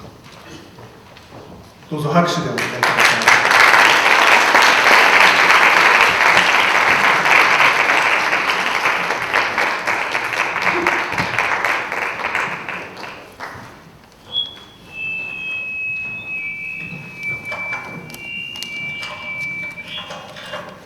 で、ここからの司会は、深田監督にお願いしたいと思います。深田様、よろしくお願いします。はい、よろしくお願いします。映画監督をしています深田と申します。一応今回は合作で言ってもさっきロナさんの方からその正式な合作の定義みたいなのを出されたので、私がやっているのはいわゆる国家間での合作ではなくて企業間での合作という形になるんですけど、一応合作経験がありということで、今回ゲスト兼司会という形でここに座らせていただいております。よろしくお願いします。はい、で中国から宮野さんと、フランスのロナンさんに、招き、話していただきましたが、もう一名、日本で、一緒に合作を中心に、精力的に、取り組まれている市山尚三プロデューサーにお越しいただきました。よろしくお願いします。どうもありがとうございます。はい、じゃあまず市山さんのなんかプロフィールみたいなのをそうですね、はい。まあ、ちょっとね、あまり僕長く喋りすぎると、皆さんからの質疑もなくなるので、駆け足で、どういう活動をしているかというのをお話ししたいと思います。本当はまあ一つ一つの事例を詳しく、報告すれば面白いこともあるかもしれませんが、それをやってると時間がなくなりますので、大雑把に私が今どういう活動をしているかというのを見ていただいております。もともと一番最初に海外の監督と、共同制作を行ったのはホウ・シャオシェンという台湾の巨匠の監督です。これは僕は松竹という会社にいるときに、3本の作品を、プロデュースいたしました。この、江南工場と、憂鬱な楽園、そしてこのフラワーズ上海という、この3本の作品です。これは非常にシンプルな枠組みで、ホウ・シャオシェン監督が、一部出資すると。で、その他の金額を松竹が出資するという非常にシンプルな形になりました。で、それでホウ・シャオシェン監督は、大体いつも日本円にして4000万円ぐらいの金額を出資してきてるんですね。実態としてはこの4000万円は台湾政府が出している補助金、助成金がありまして、これが大体4000万ぐらいなので、その助成金を取ってきてそれをそのまま出資すると。で、松竹が残り必要な金額を全額出資して、台湾以外の全世界の配給権を取得するというですね、非常にシンプルな形での共同制作でした。で、なぜこれ、最初に始まったのがこの、江南工場の時ですが、これはホウ・シャオシェン監督がその前のですね、作品の時に台湾の、スポンサーがいたんですが、そことうまくいかなくてですね、でそれで新作に日本国内で、誰か出資してくれる会社はいないかという相談があって、そして当時僕が勤めていた松竹に話したところ、一緒にやろうということになったということです。多分ホウ・シャオシェン監督であればですね、台湾で探せば絶対に出資する人はいると思うんですね。ただ多分おそらく彼がその時何を求めていたかというと、自分のスタイルとかを理解してですね、そしてちょっと思い切った企画の時でも協力してくれるような出資者というものを多分期待されていたのではないかと思います。多分他にも台湾にいろんな会社がある中で、そこに頼まずに日本に、求めてきたというのはそういうことであったのではないかと思います。で、結果的にはこの3本の作品を、作りまして、その後これ私は関わっていませんがコーヒー事項というですね、キャフェ・ルミエールという作品をホウ・シャオシェン監督が松竹の出資で日本で全部撮るということに、その後つながった、関係がこの時に出来上がりました。はい、で、この後ですね、2本イランとの監督の、合作共同制作を行いました。一つがこのブラックボードというサミラ・マクマルフという監督で、もう一つが、この、アボルファズル・ジャリーという監督の作品です。この場合もですね、どちらかというとやはり彼らのイランでいわゆる出資をなかなか集めにくいと、やはりいわゆるアート的な作品に対する資金を集めるのが難しいので、それをヨーロッパや日本に求めていたということで、ブラックボードの場合にはイランとイタリアと日本の出資と、そしてこの少年散歩のためはこれはイランと日本の出資ということで、見た目は完全にイラン映画なんですが、そういった海外の資金が入った作品を共同制作いたしました。そしてここからですね、中国のジャジャンクという監督との活動が始まりました。でこれはジャジャンク監督の2回目のプラットフォームという作品です。で、もともとこの作品の前に、一瞬の夢というシャオウという作品ですが、それをベルリン映画祭で僕が見て彼に会ったことがそのきっかけなんですが、この当時ですね、中国ではインディペンデントの監督たちが映画に資金を集めるというのは非常に難しいというか、ほぼ不可能な、状態でした。その前の一瞬の夢という作品は、これは北京電影学院の卒業制作として彼が作った、すごい低予算の作品だったんですが、このプラットフォームというのを準備しているのに、中国では資金を、見つけるのが非常に難しいということで、その海外のプロデューサーを探しているということで、それで僕が一緒に仕事をするようになったという最初のケースです。で、実はこの後ですね、ジェダーク監督の中国で活動禁止処分というのを受けるんですね。それは1作目の、作品が許可を取らないままいろんな映画祭に出たということで、活動禁止処分を受けてしまって、結果的に本当に中国からお金を集めることができなくなってしまったということがあり、このプラットフォームと、この次のアンノンプレジャーズという青の稲妻ですけど、この2本は、中国では結局公開されない作品になっております。中国では許可を取らずに作ってですね、そして、海外では公開しましたが、中国では公開されないと。つまり、このアンノンプレジャーズの資金というのは、全ても海外で集めてくるしかないというところがありまして、そこを私がプロデューサーとして、行っていたというような組み方でした。で、一つちょっと付け加えたい話が、このプラットフォームの時にフランスの共同制作が入っておりますが、この時には、フランス政府の助成金をもらいました、その CLC の助成金で、この時にはフォンドシュッドっていうですね、別の名称で、いわゆる発展途上国の、作品を、監督の作品というふうに限定されておりますが、それは今から今あるですね、シネマドモンドということには名前が変わって、今では発展途上国ではなく、世界のすべてのフランス語以外のですね、映画の作品が応募できるようになりましたが、この当時はまだ日本映画とは応募できずに、中国の映画は応募できたので、それにフランスのプロデューサーを見つけてですね、で応募をしたことによって、確か10万ユーロぐらいのですね、金額をいただいて、ポストプロダクションを全部フランスで行ったということがありました。この時にまず最初にその CNC の助成金という素晴らしいシステムに、接することができたと。ただこの時はまだ日本映画が応募できなかった時代ではあります。で、ちょっとこの後いちいち説明すると長くなりますので、書き合い説明しますが、この世界という作品の時にも、やはり同様にフランスのCNC から助成金、さっきのフォンドシュットっていう助成金をいただきました。で、これはじゃあこれ初めてこの時検閲が通ってですね、あるいは逆に言うと活動禁止の処分が解けて、中国からも制作資金を集めて、中国で公開された最初の作品になります。で、これまではですね、日本やフランスで集めたお金というのが、すごく大半でですね、中国から集めたお金というのは、世界の時にも非常に少ない金額だったんですね。というのは、中国の映画マーケットというのはまだこの頃大きくありませんでしたし、しかも、スターの出ていないジャジャンクの監督の作品にはあまり多くの観客が来ないというところで、非常に中国の出資の割合少なかったんですが、この作品の時からですね、立場が全く逆転しました。これはドキュメンタリーとフィクションを合わせたちょっと変わった形の作品なんですが、この時には9割ぐらいの制作費を中国から集めて、そしてこれはジャジャンクが中国から見つけてきてですね、で残り日本側の方は1割ぐらいの制作費を出したというぐらい、完全に中国の制作費の方が大きくなりました。でこれからはほとんどそういう状況でですね、もはやというのはこの2000年から2008年の間に中国はすごい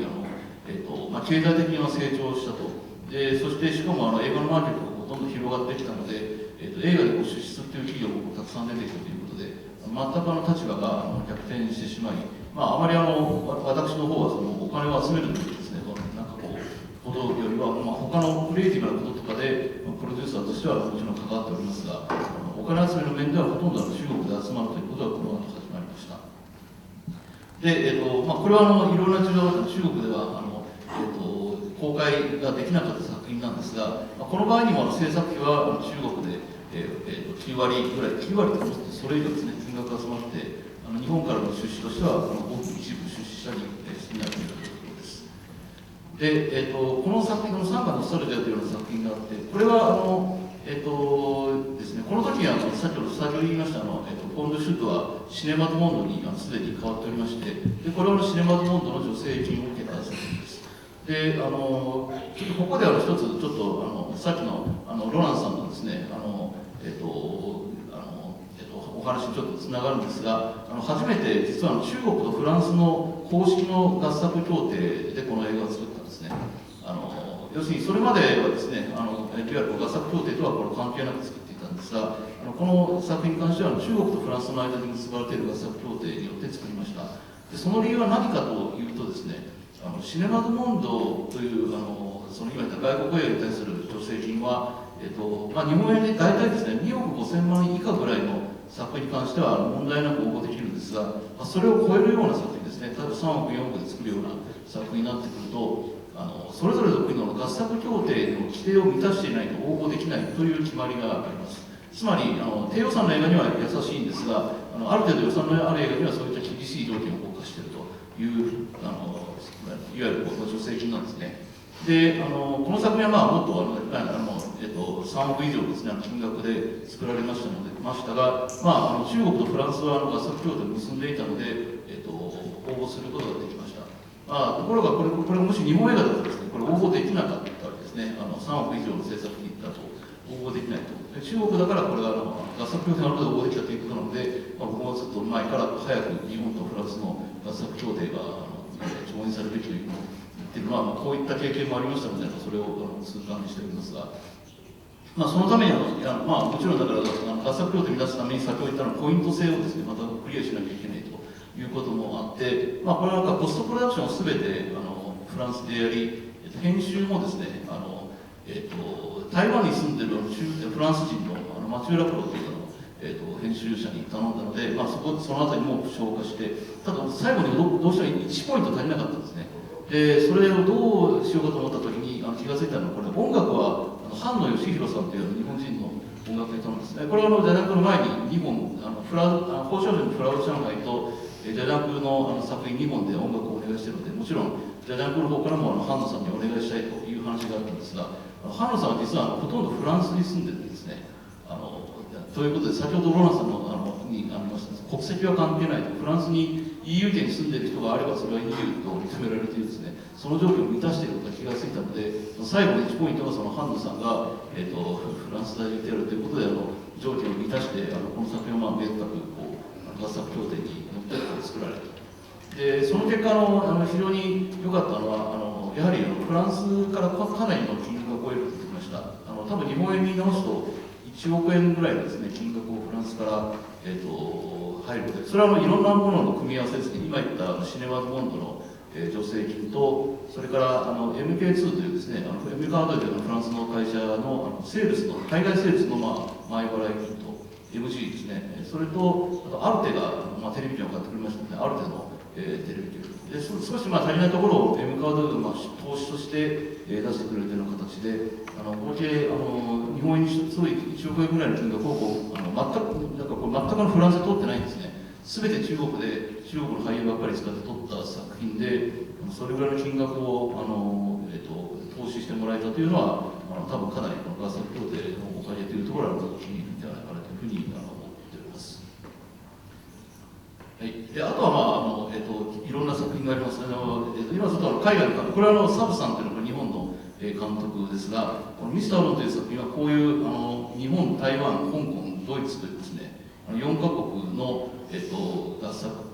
共同制作で作りました。でこれは一部台湾で撮影されたということもあって、台湾の、高尾市というですね、市の、助成金を、かなりの金額をいただいたりとか、でポストプロダクションはドイツでベルリンで行いましたので、それでドイツのファ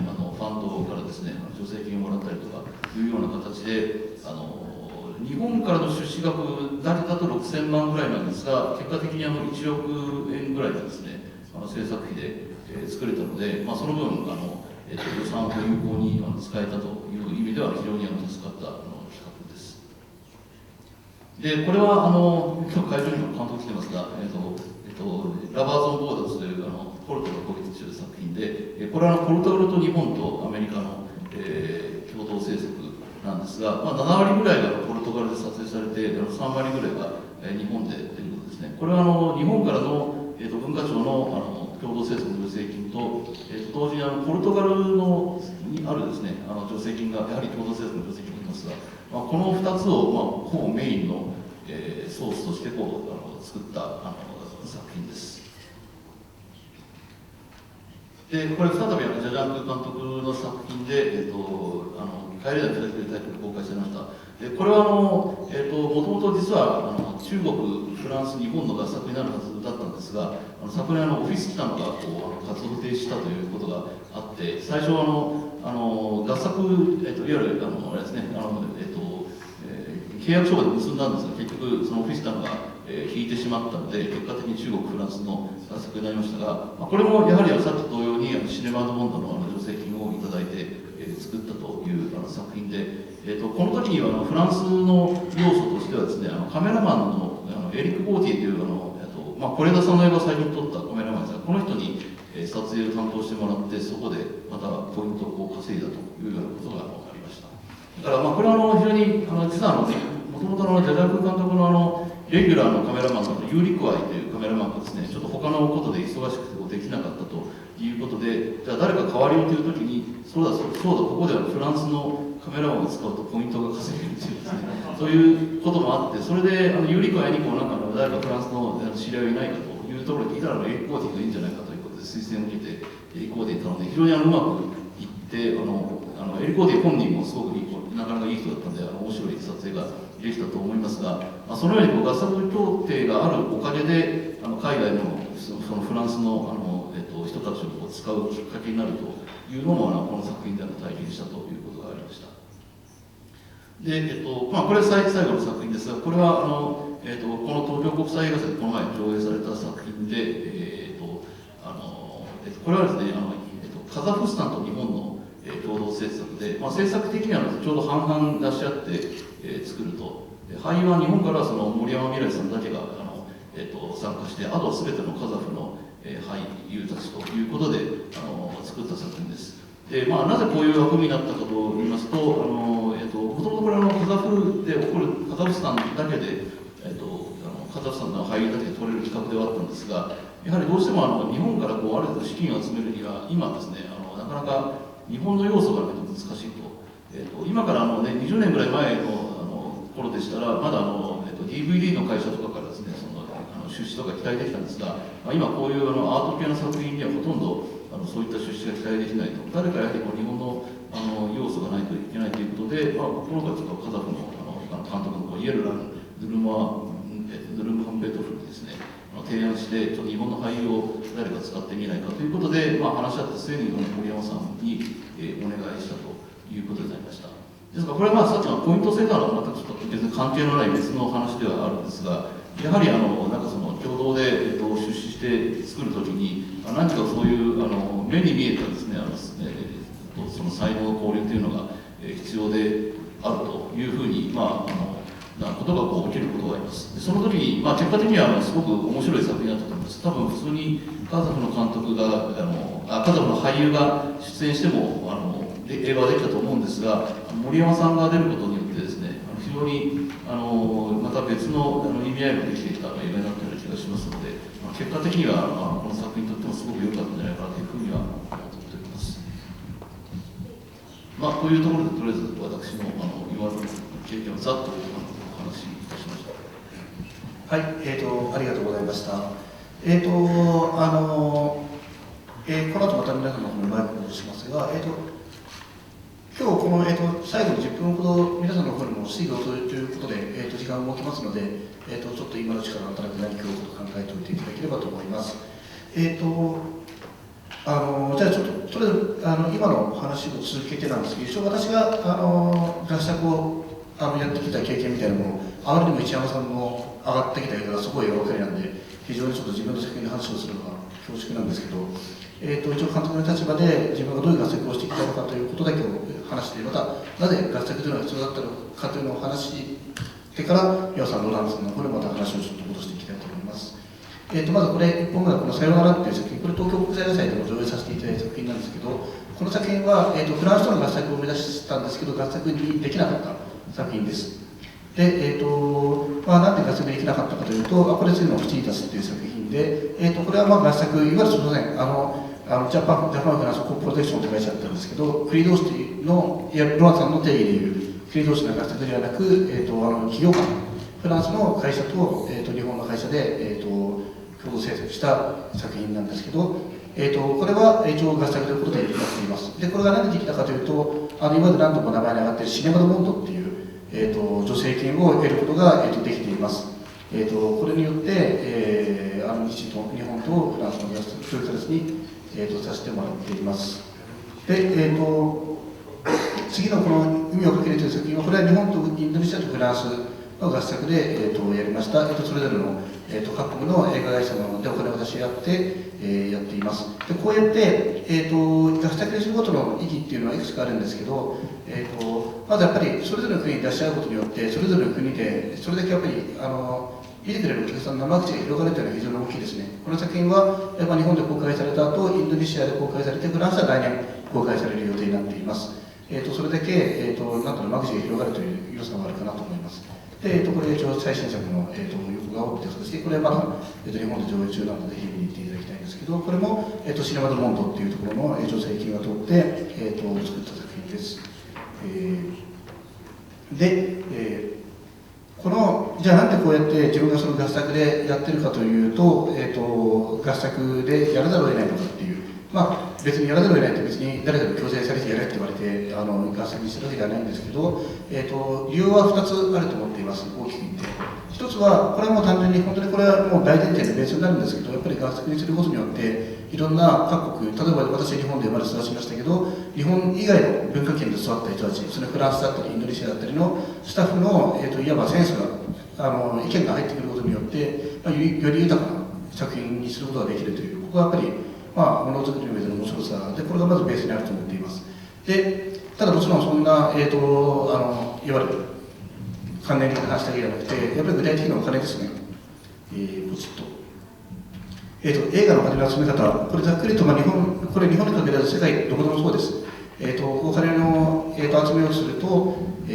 どんな集め方からかというと、一つ一番目のは、いわゆるそのファンドですね。映画制作会社からの出資や金融機関からの融資、そういったファンドによって、お金を集める方法。これは1とします。で、2つ目の2の方法は、公的機関からの助成金。これも今までいろいろ出てきている、例えばシネマドモンドだったり、これ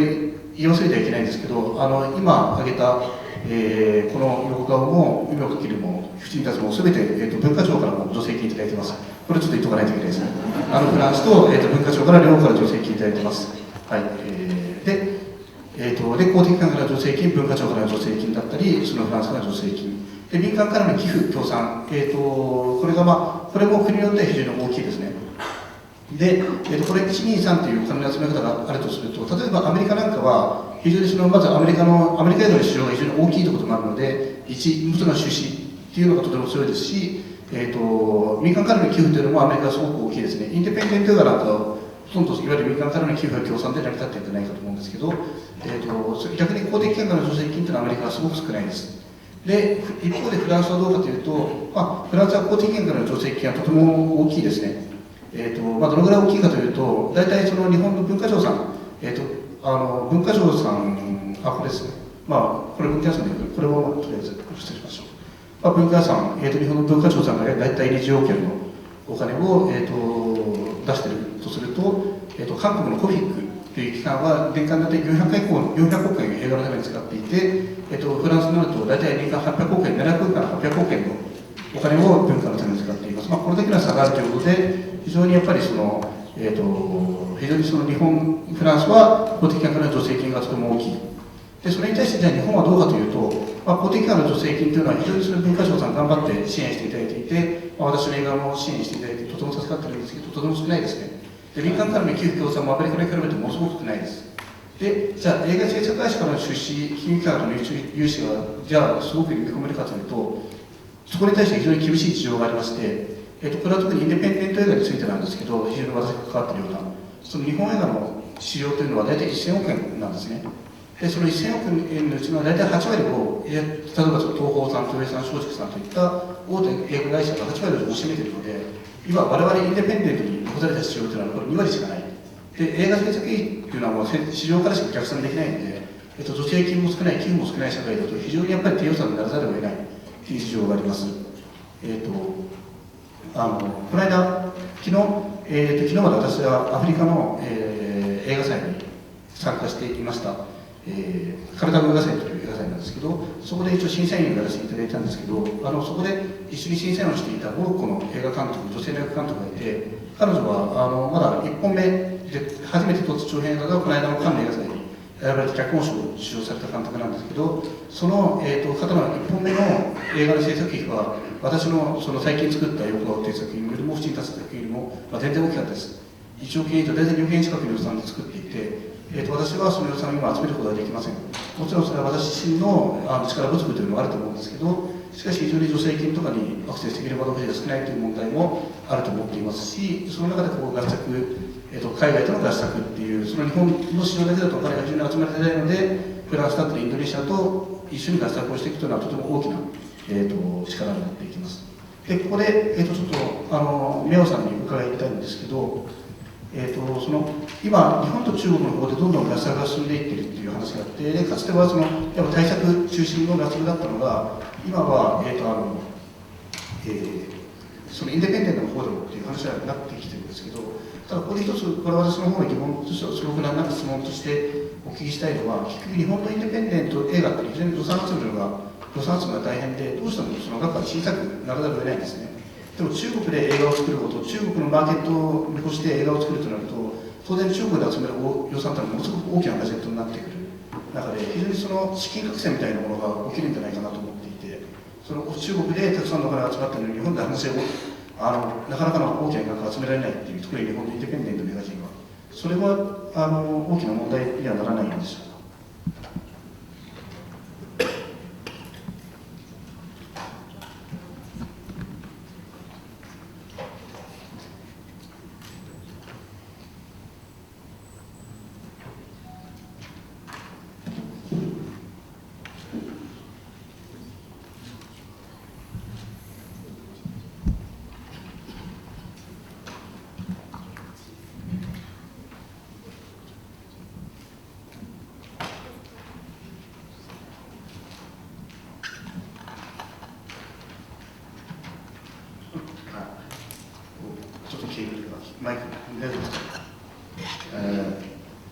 的确，我觉得中国的电影人非常幸运，因为这几年，比如去年中国一共拍摄了950部电影，包括动画片。就是说在这几年呢，中国已经形成了一个每年支撑800到900部电影的这样一个投资和融资的这样一个形成了这样一个规模。但是刚才您提到，可能日本假如和独立电影和中国合拍，可能在筹集资金方面有一点困难，会不会影响我们合作？我认为不会的，因为目前中国和其他国家的合拍电影有些电影中方投资的份额会比较多，就是说。如果某一部电影，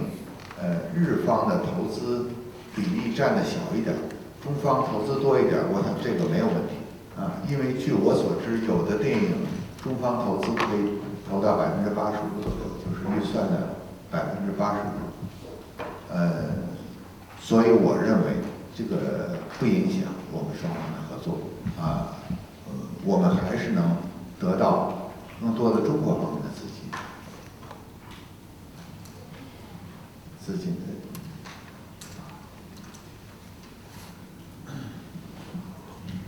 い、最近中国のその映画関係者は非常に、幸運というかラッキーな状況にあると思います。ここ数年で、昨年で、申し上げますと中国では、955本の映画が作成されました。これはアニメも含めてです。そして、毎年ここ数年では800本から900本の映画が作成できるだけの投資とか物資を受けられる環境が整ってきました。でその一方で今お話を伺ったところ、日本ではインディーを作るには結構その予算が苦しいと。そして中国と共同制作するときに資金調達の面で何か問題なのではないかと危惧されているということでしたけれども、それは問題ないと思います。と言いますのは、中国がいろんな海外の国と共同制作をするにあたっても、中国側が相当な額を出資しているケースが多々あるからです。ですので、日本側の調達資金が非常に少なく、中国の調達資金が非常に大きいという場面でも問題はないと思います。多い場合では、中国では全体予算の 85% を提供している場合もありますので、中国から資金を調達すればいいと思います。そ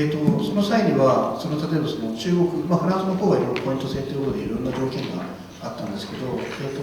中国で多額の資金が集まった場合には、例えばロケーションとか、ああいうとかに関する条件みたいなのがあるんでしょうか。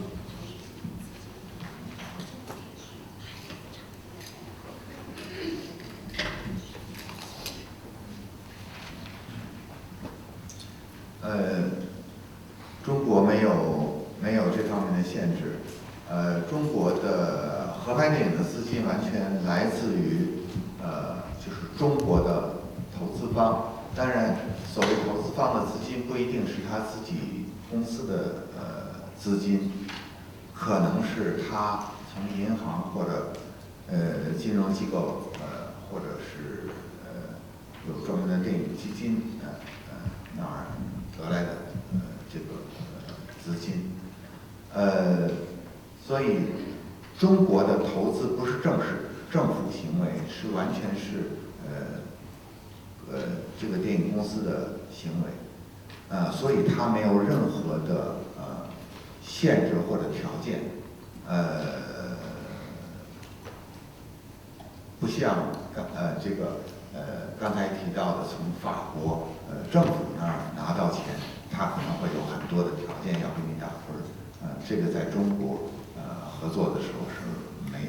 没有这样的条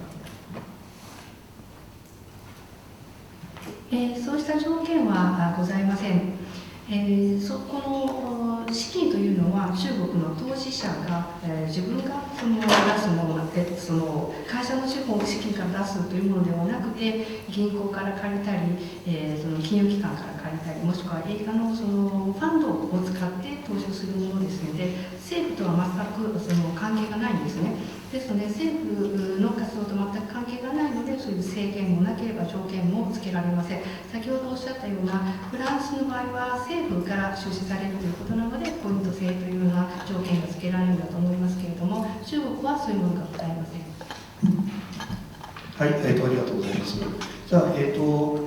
ロナンさんと市山さんの方にちょっと時間もあっという間になってきていて、るんですけど、私フランスと、日本の、中国じゃなくて介してやるんですけど、フランスと日本が出すということで、そのスタッフ間での、例えばフランスのカメラマンがやると行われるとか、そういった、私の方でもポストプロダクションをフランスにやったりするんですけど、そうやってやっぱりフランスと日本のスタッフが混ざり合うことの面白さと、あるいはその苦労みたいなものだと、どうでしょうか。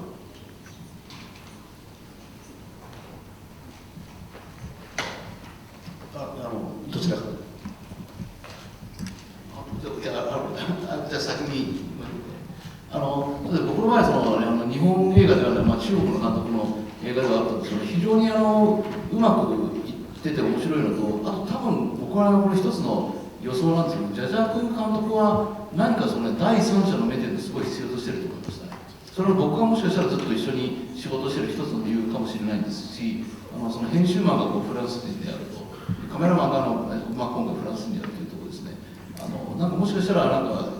ジャジャンクの方がそういう海外の人たちと仕事をしてるのを知ってると、要するにいやいやフランスの税金のためにフランス人と仕事をしてるというよりは、何かそこでちょっと別の視点が見たときにこれがどう思えるのかというのをですね、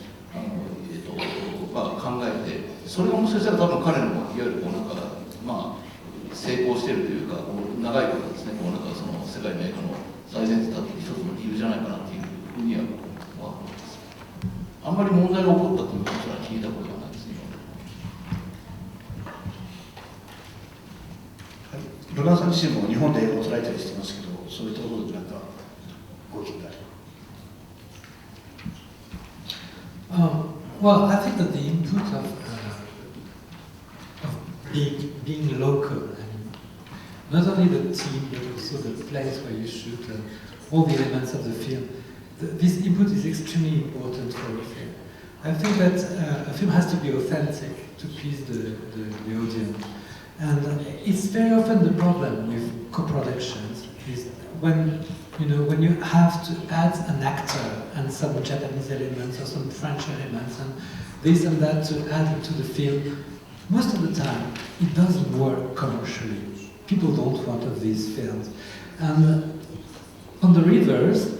when you have a movie that's shot in the countryside, in a small village, with a very small budget, but with real people and good actors, with a very local story, it can become universal, quite easily, I would say. And finally, at the end of the day, people pay the same price for the tickets, whether they see Star Wars or they see a Japanese local film shot in a small country village. They pay the same price for the tickets. So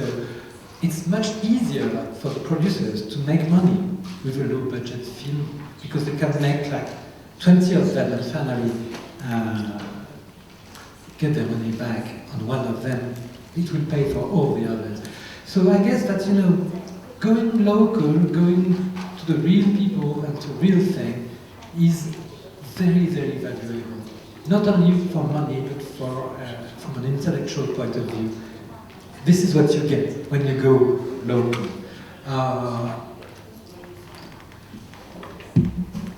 This being said, I think that French teams and Japanese teams work a very different way, and you have to cope with that. I mean, it would be the same if you would work with Americans or with Canadians or with Russians or with anyone else. And it's not only in the film business, it's everywhere. If you make a noodle restaurant, it will be the same problem. はい、ありがとうございます。それでは、ちょっともうあっという間に時間がなくなってきてしまっていて、あと5分、多分10分弱ぐらいだと思うんですけど、質疑応答に移れればと思います。この中のドラマでもいいので、ぜひ貴重な機会ですので、ご質問いただければと思いますが、いかがでしょうか。じゃあ一番最初に言ったこの一番前、ラストの、後ろの。ありがとうございます。船中さんに聞きたいんですけれども、海外でそのパートナーを見つけたときに、ディールメモを交わしましょうという話なんですが、関係性を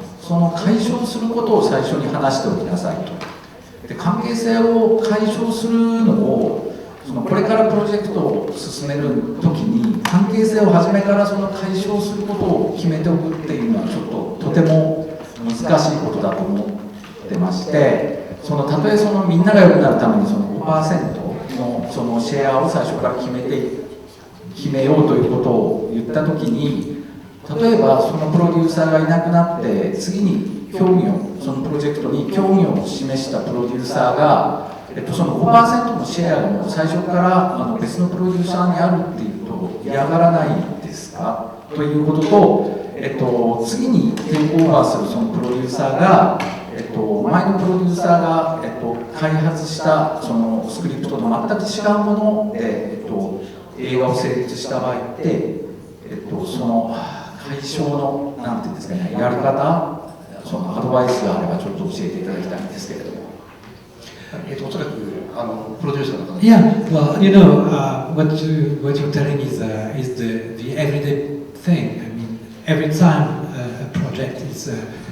moving from one hand to the other, it has to be treated a way or another. But if you say you keep 5% forever, it's not a good divorce modality. This is not how it has to be done. We could do a whole session on that, so we cannot talk of it too much here. But the thing is, if you say, for instance, let's say that your work is worth 20,000 euros. If there is somebody taking over the movie, you will lose your points on the rest, but the next one will have to pay you back those 20,000 euros that you have already invested, even if it is work, But you have to do this because otherwise your counterpart, I mean your partner, is not going to trust you. If you say your work is worth 10,000 euros, he will work for 10,000 euros, but he will know that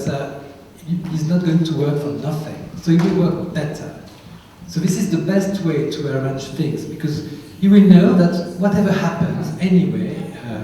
his time is not lost. So it's a good way to make a project go faster, you know. But never say you will keep 5% of the film, never say that. I mean, it's not the way it has to be treated. And also you can give him a credit like associated producer or whatever producer, consultant producer, whatever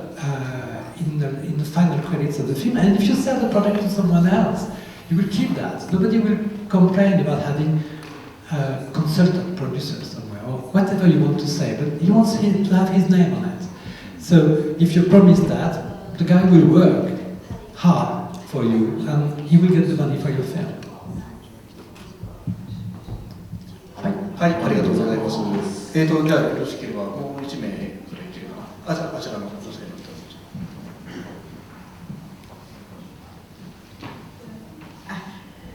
今日は貴重なお話ありがとうございます。各人に簡単に教えていただきたいんですけども、共同制作って言ってもさっきから国ごとの共同制作と深田監督みたいに民間レベルの共同制作と2種類あると思うんですけども、それによっていわゆる国のお金が絡む公的資金が絡むことによっていわゆる国を意識して作ることになる。特に中国なんかもそういうところがあると思うんですけども、その後の作品の成長というか映画祭とかそういったことに影響が出てくると思いますか？各人にちょっと簡単にどのような違いがあるかをお伺いしたいか。じゃあ一応まず、中国に関して言うと国の助成金というのが存在しないんで、それはまたちょっと別の問題になりますが、中国のはその検閲というまた別の問題があります。だから助成金が別に出ないんで、特になんか国のことを考えて、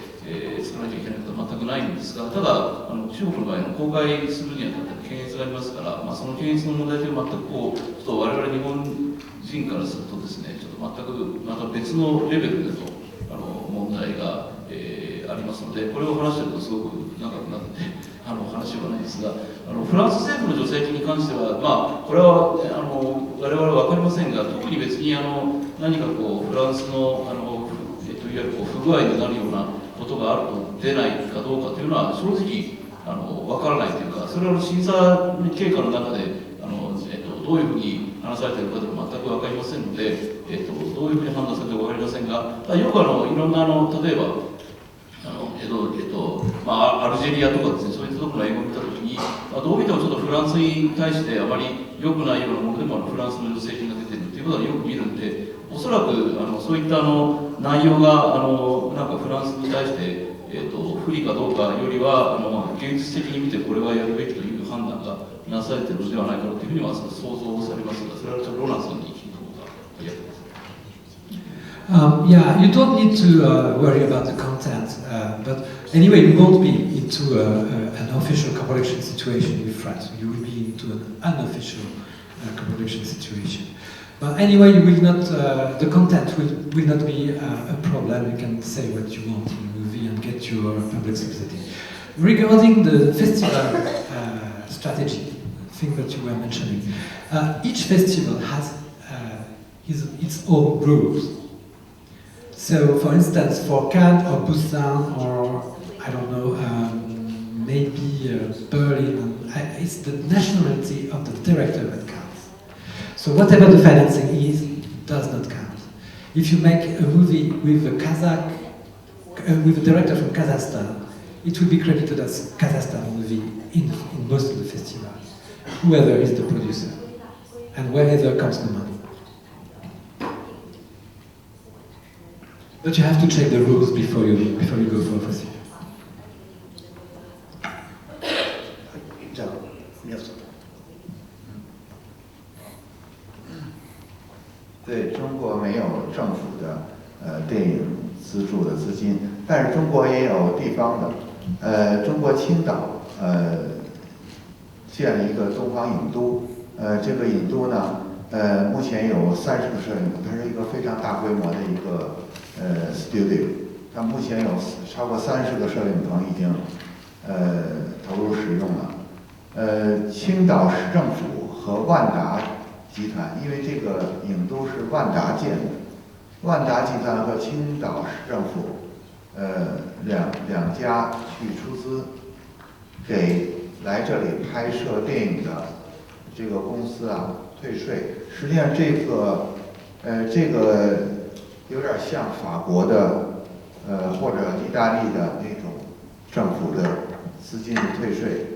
也就是说你在我这里花了1000万，那么我有25%或者30%退给你。我们青岛目前有这样的退税的政策，但这个资金不是国家给的，是地方和万达集团万达给的。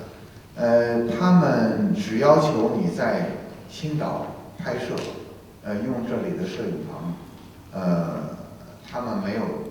提出任何其他方面的条件，内容方面没有任何的其他的条件。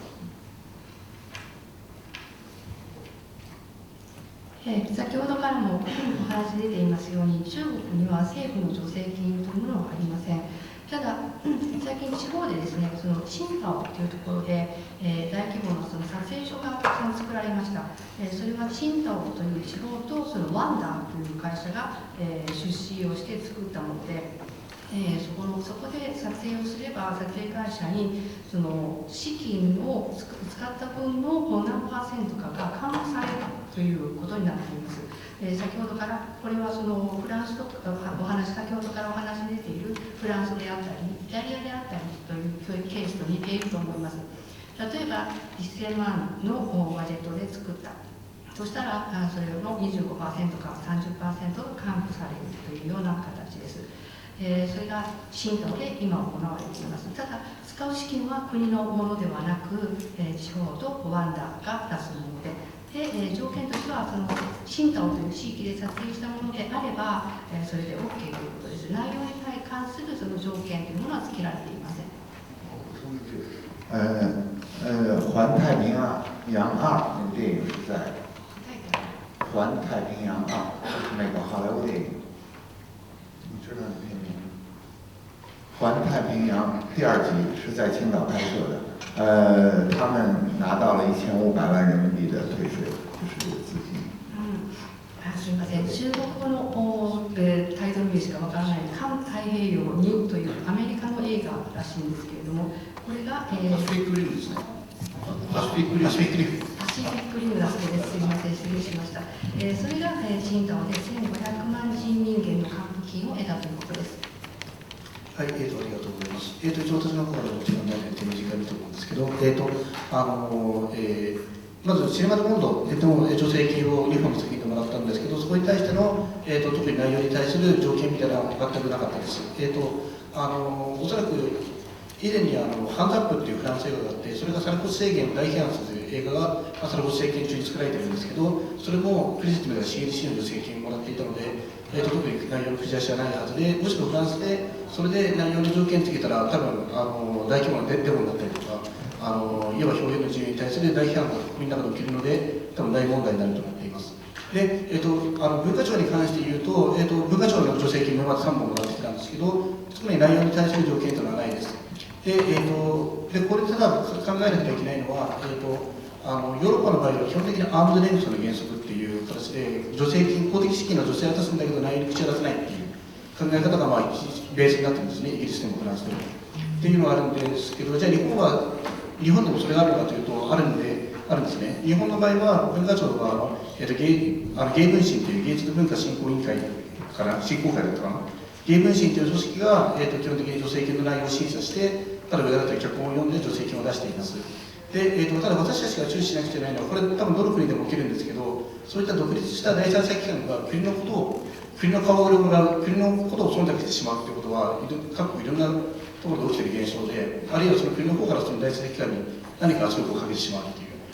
多分それは私たち国民の方でそういうちゃんと芸名人がアーツカウンシルとして機能しているのか、独立した第三者機関として機能しているかということを多分注視しなくてはいけないし、監視していかないといけないんだと思います。はい、というところで、すみません、多分タイムアップで、多分この時点でもうすでにかなり時間オーバーしているので、ちょっとこれで質問を切りたいと思います。多分ここにいるメンバー、もしかしたら終わった後もしばらくロビーにいるかもしれないし、ポルトガルで活動した話かの方もいらっしゃるですので、興味ある方は、ポルトガルで活動したいかなと活動したい、イギリスで活動したいという方は、多く見ていただければと思います。はい、これで大丈夫でしょうか。じゃあ、はい、深田監督、市山プロデューサー、宮尾さん、ロナンさん、皆さんありがとうございました。今一度、盛大な拍手を。それではですね、これからこのままフォトセッションの方を行わせていただきたいと思いますので、ちょっと舞台の準備にお時間をください。